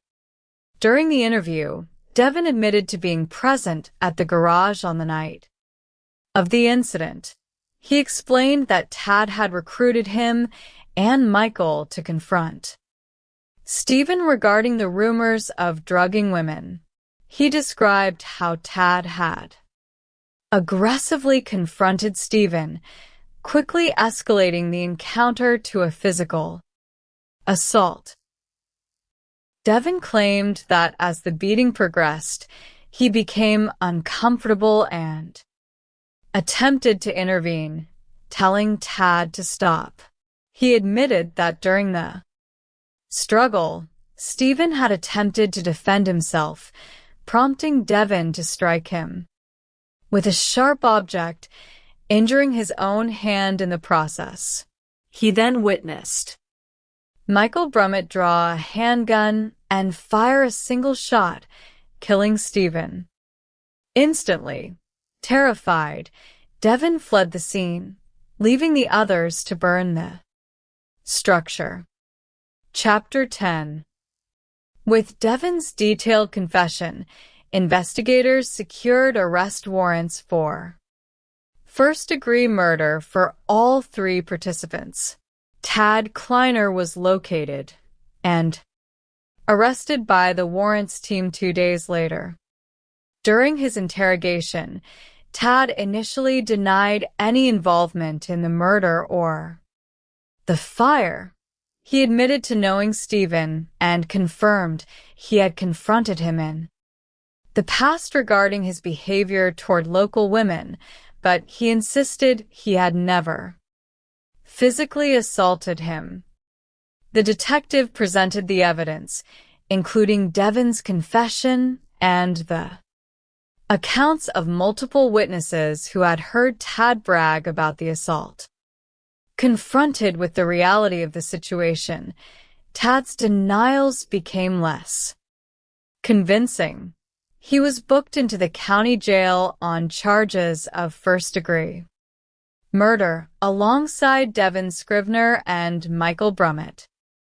In an effort to understand the origin of the violence, detectives located the young woman whom Stephen had supposedly drugged. When shown Stephen's photograph, she stated she had never seen him before in her life. She confirmed she had never been assaulted, harassed, or drugged by Stephen, revealing that the entire rumor was completely false. The investigation concluded with the tragic realization that Stephen Wilkins had lost his life over a baseless neighborhood rumor. The case highlighted the devastating consequences of street justice and vigilante violence, where assumptions and gossip replaced the rule of law, leaving a family to mourn a father and brother whose life was taken without cause. The efforts of the investigators across these different communities demonstrated a shared commitment to uncovering the truth, whether piecing together digital footprints from a cell phone, analyzing trace blood evidence hidden beneath a car seat, or sifting through the ashes of a forgotten fire. The pursuit of justice remains a meticulous human endeavor through patience, objective analysis, and a respect for the lives of the victims, those who serve in law.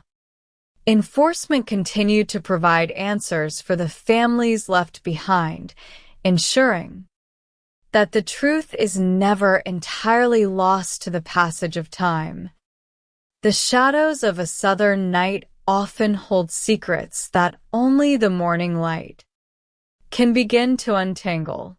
In the quiet hours before dawn in North Charleston, South Carolina, the peace of a residential neighborhood was shattered by a desperate plea for help. The emergency dispatcher answered a call at 911, hearing the trembling voice of a resident at 6 Rolling Fork Road. A stranger was outside, frantically banging on the doors and windows, screaming for assistance. The dispatcher, maintaining a calm and professional demeanor, assured the caller that an officer would be dispatched immediately. Within minutes, patrol officers arrived at the scene.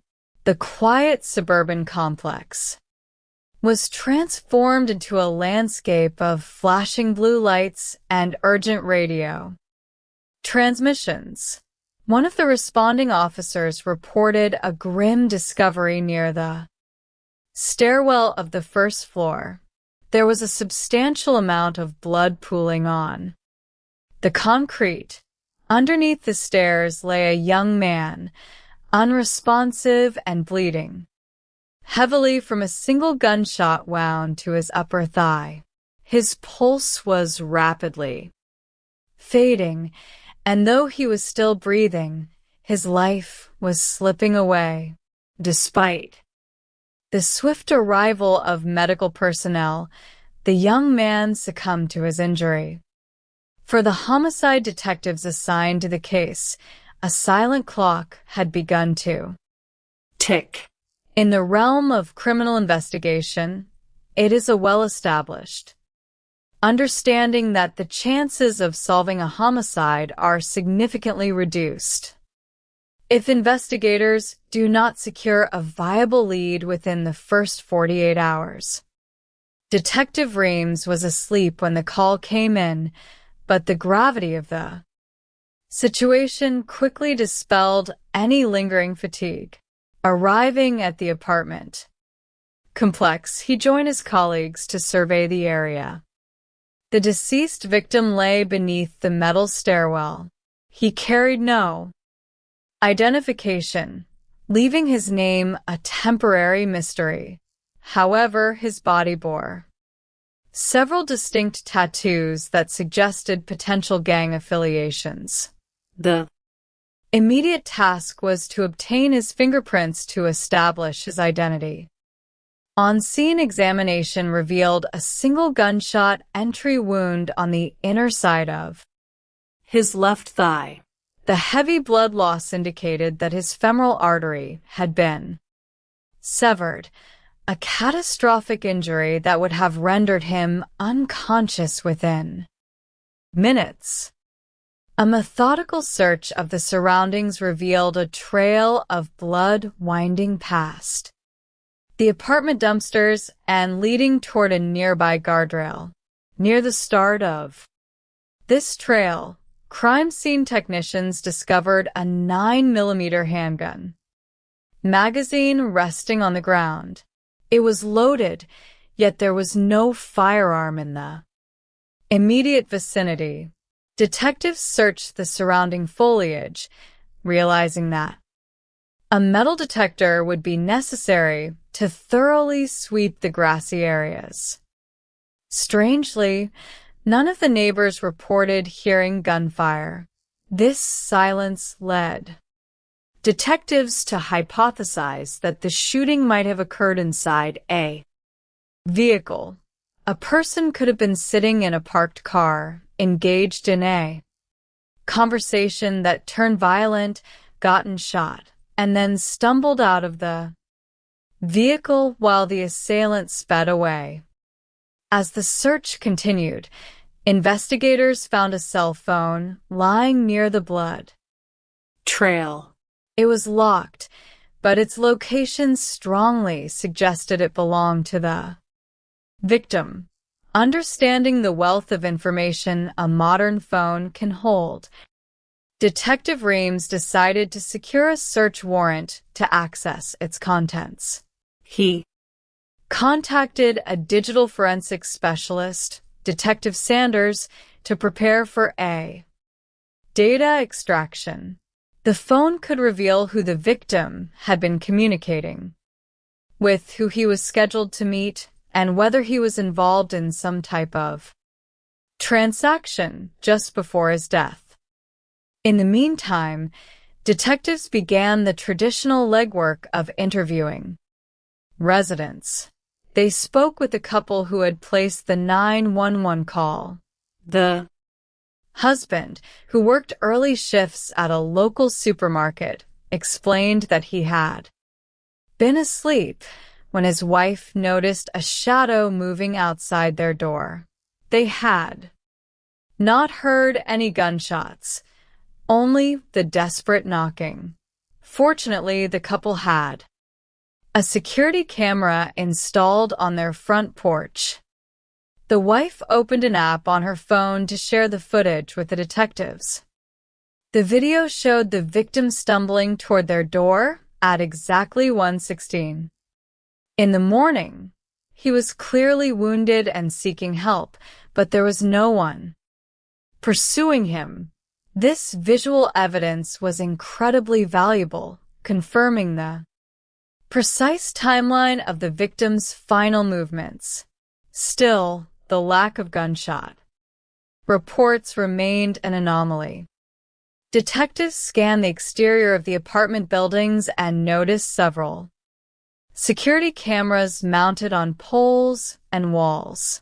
Some of these cameras belonged to a city-managed surveillance network, while others were part of a private security system.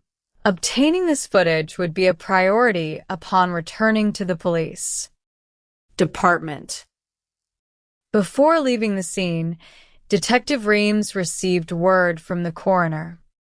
Through fingerprint analysis, the victim was identified as 21-year-old Aurelius Siren Nelson Jr., known affectionately to his family and friends as C. He was a native of James Island, South Carolina, and the father of a young son. With a name now attached to the tragedy, the investigation gained a clearer focus. Back at the office, the digital forensics team worked to bypass the security on Aurelius's cell phone. Simultaneously, investigators analyzed the city surveillance cameras near the apartment complex entrance, which was the sole point of entry and exit for vehicles. If the shooting had taken place inside a car, that vehicle would have had to exit the complex shortly after the incident. Detective Sanders carefully reviewed the footage from approximately 5 minutes before Aurelius appeared on the doorbell camera at approximately 1:11 in the morning. A set of headlights appeared, moving toward the exit. The traffic was minimal at that hour, making this vehicle highly suspicious. The car turned onto the main road and accelerated quickly.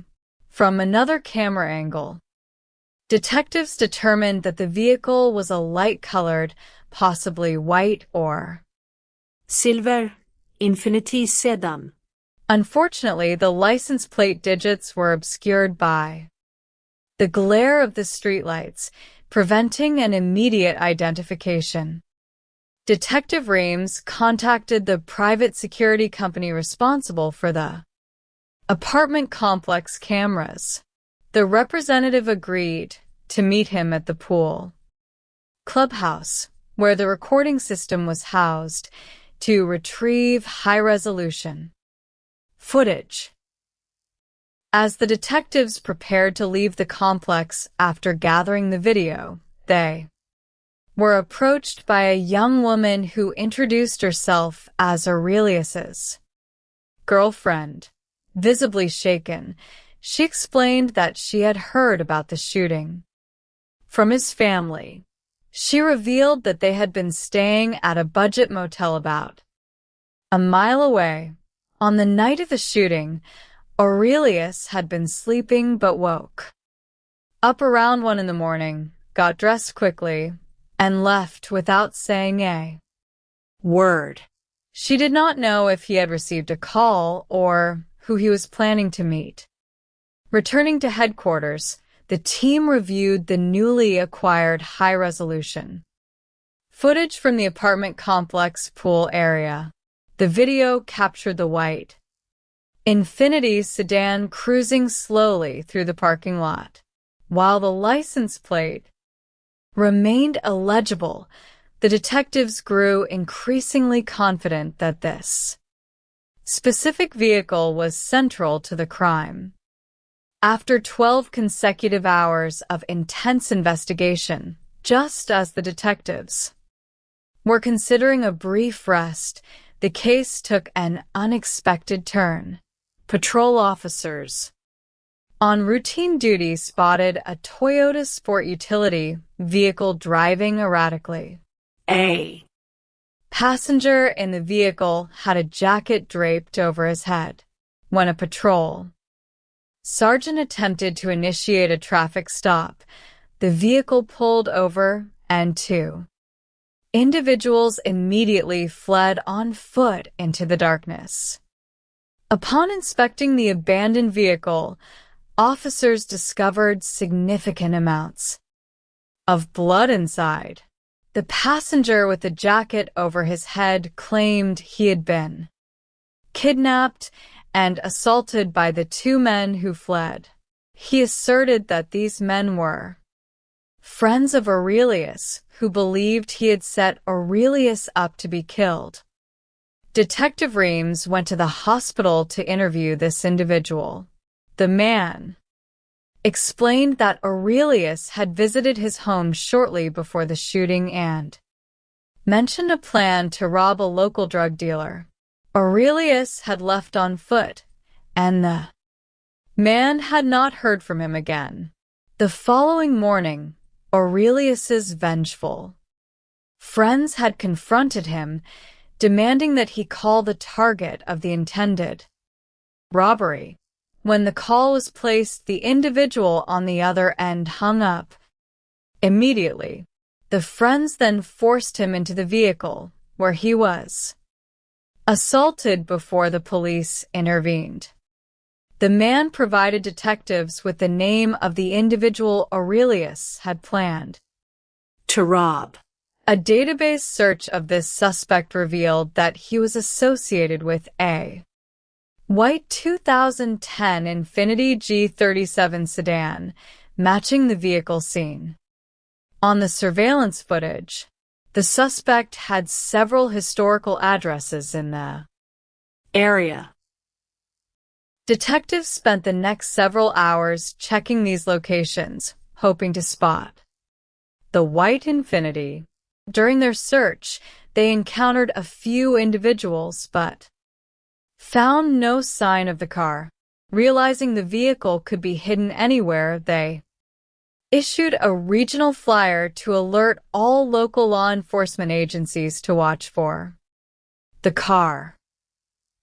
By the second day of the investigation, the digital forensics team successfully extracted data from Aurelius's phone. The call logs and text messages revealed a consistent exchange between Aurelius and the suspect leading up to the shooting. The messaging had persisted for nearly 30 minutes, likely coordinating a meeting place. The final message from the suspect was sent shortly after the estimated time of the shooting, asking Aurelius where he was, possibly in an attempt to create an alibi. Further research into the suspect's background revealed a modest criminal record, including a recent arrest involving a substantial bond for narcotics. Detective Rames contacted the bail bonds company that had secured the suspect's release. The bondsman provided the name and address of the suspect's girlfriend, offering a fresh lead. Detective Sanders, who is now leading the interview process, visited the girlfriend's residence. She confirmed that the suspect was the father of her child and that they spoke daily. She agreed to accompany the detective to the police station to assist with the investigation. In the interview room, the girlfriend described the suspect as a good father who worked regular hours. She mentioned that he had visited her early Sunday morning, around 2 o'clock, and did not seem unusually nervous. She admitted he drove a white Infiniti, but denied knowing him to carry weapons or deal drugs. Detective Sanders gently explained the gravity of the situation, suggesting that the suspect might have been a victim of an attempted robbery who acted in self-defense. He asked the girlfriend if she would be willing to call the suspect on speakerphone. She agreed.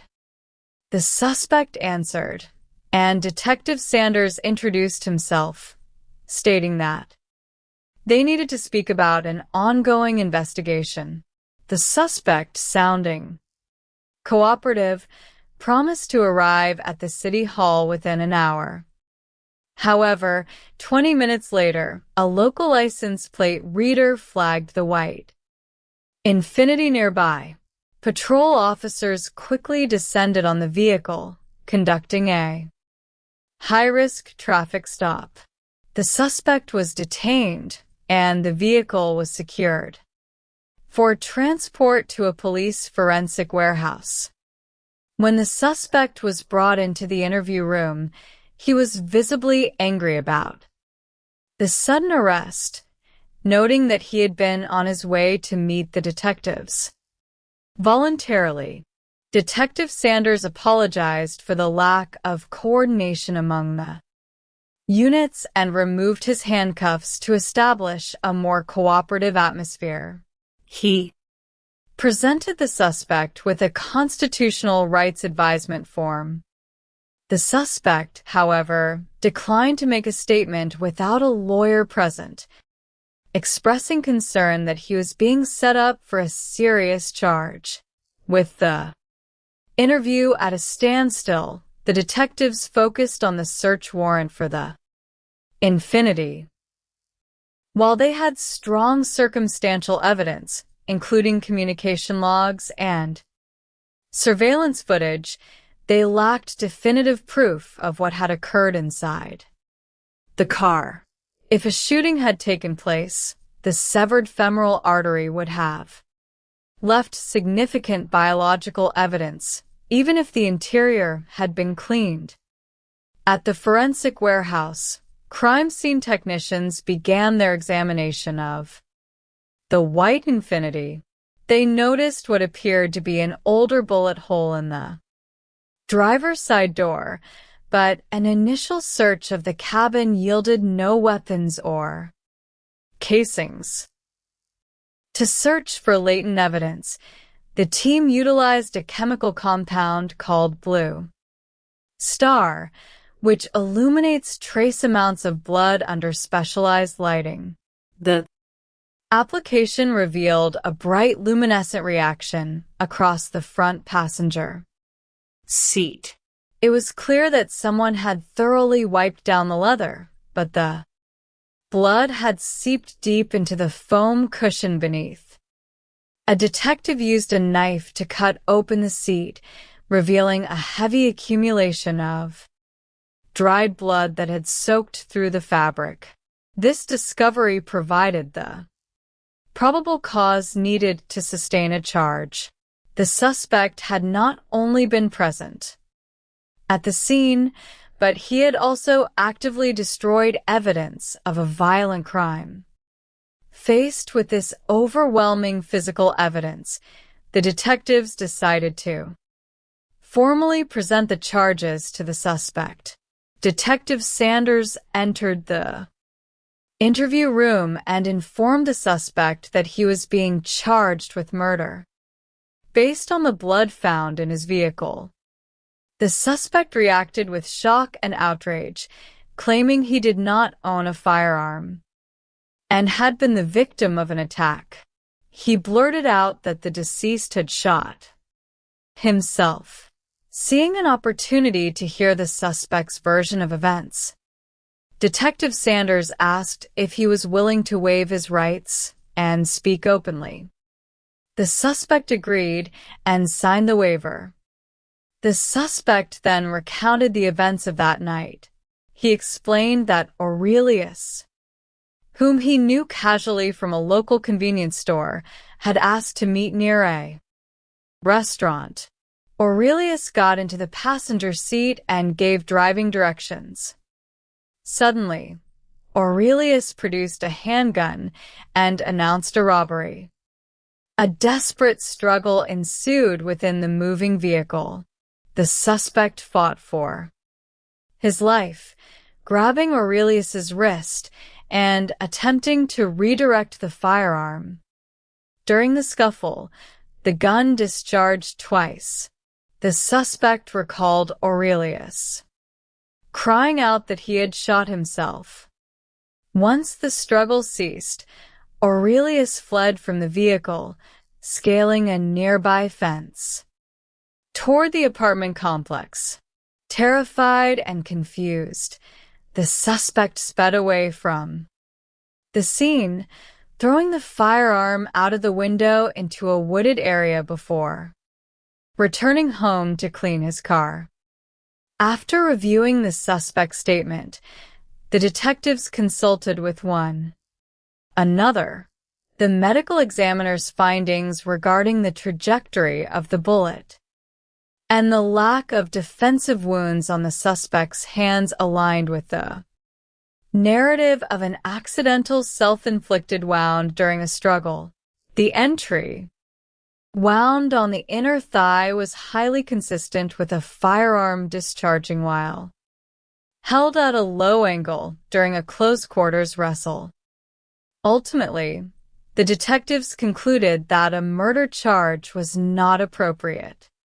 Instead, they decided to charge the suspect with misprision of a felony, a charge reflecting his decision to conceal the firearm and clean the blood from his vehicle rather than reporting the incident to the police.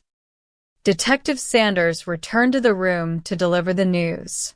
He emphasized that while the suspect was not being charged with murder, his actions after the incident were serious offenses that carried consequences. He urged the young man to always contact law enforcement immediately if he ever found himself in such a terrifying situation again. With the investigation concluded, the tragic reality of the case remained.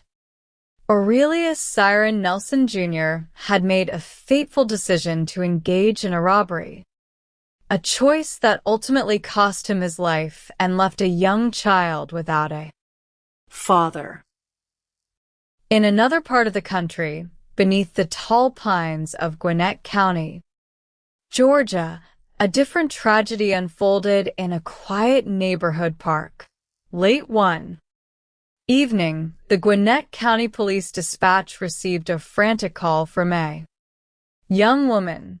She reported that she had been sleeping in her car at a local park when she was awakened by the sound of rapid gunfire. She believed her boyfriend and his friend had been shot and were unresponsive. Emergency personnel rushed to the park, where they located a vehicle parked near a wooden picnic table. 2 young men were found nearby, showing no signs of life. Officers immediately established a secure perimeter and requested a canine unit to search for any suspects who might have fled into the surrounding woods.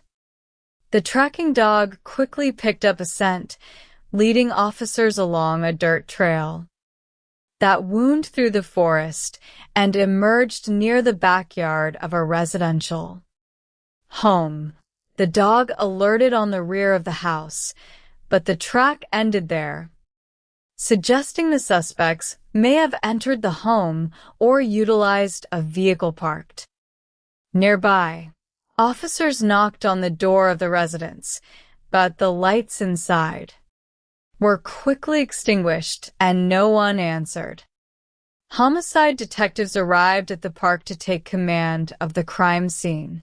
The 2 victims were identified as 19-year-old Aiden Reynolds and his best friend, 17-year-old John Pendrick.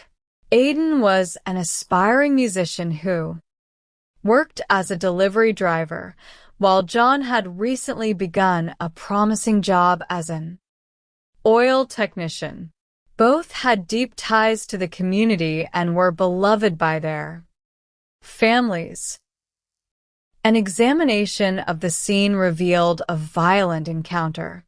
John lay near the picnic table, having suffered multiple gunshot wounds to his torso, arm, and back. Aiden was positioned a short distance away, shot several times in the chest and back, suggesting he had attempted to run from the assailant.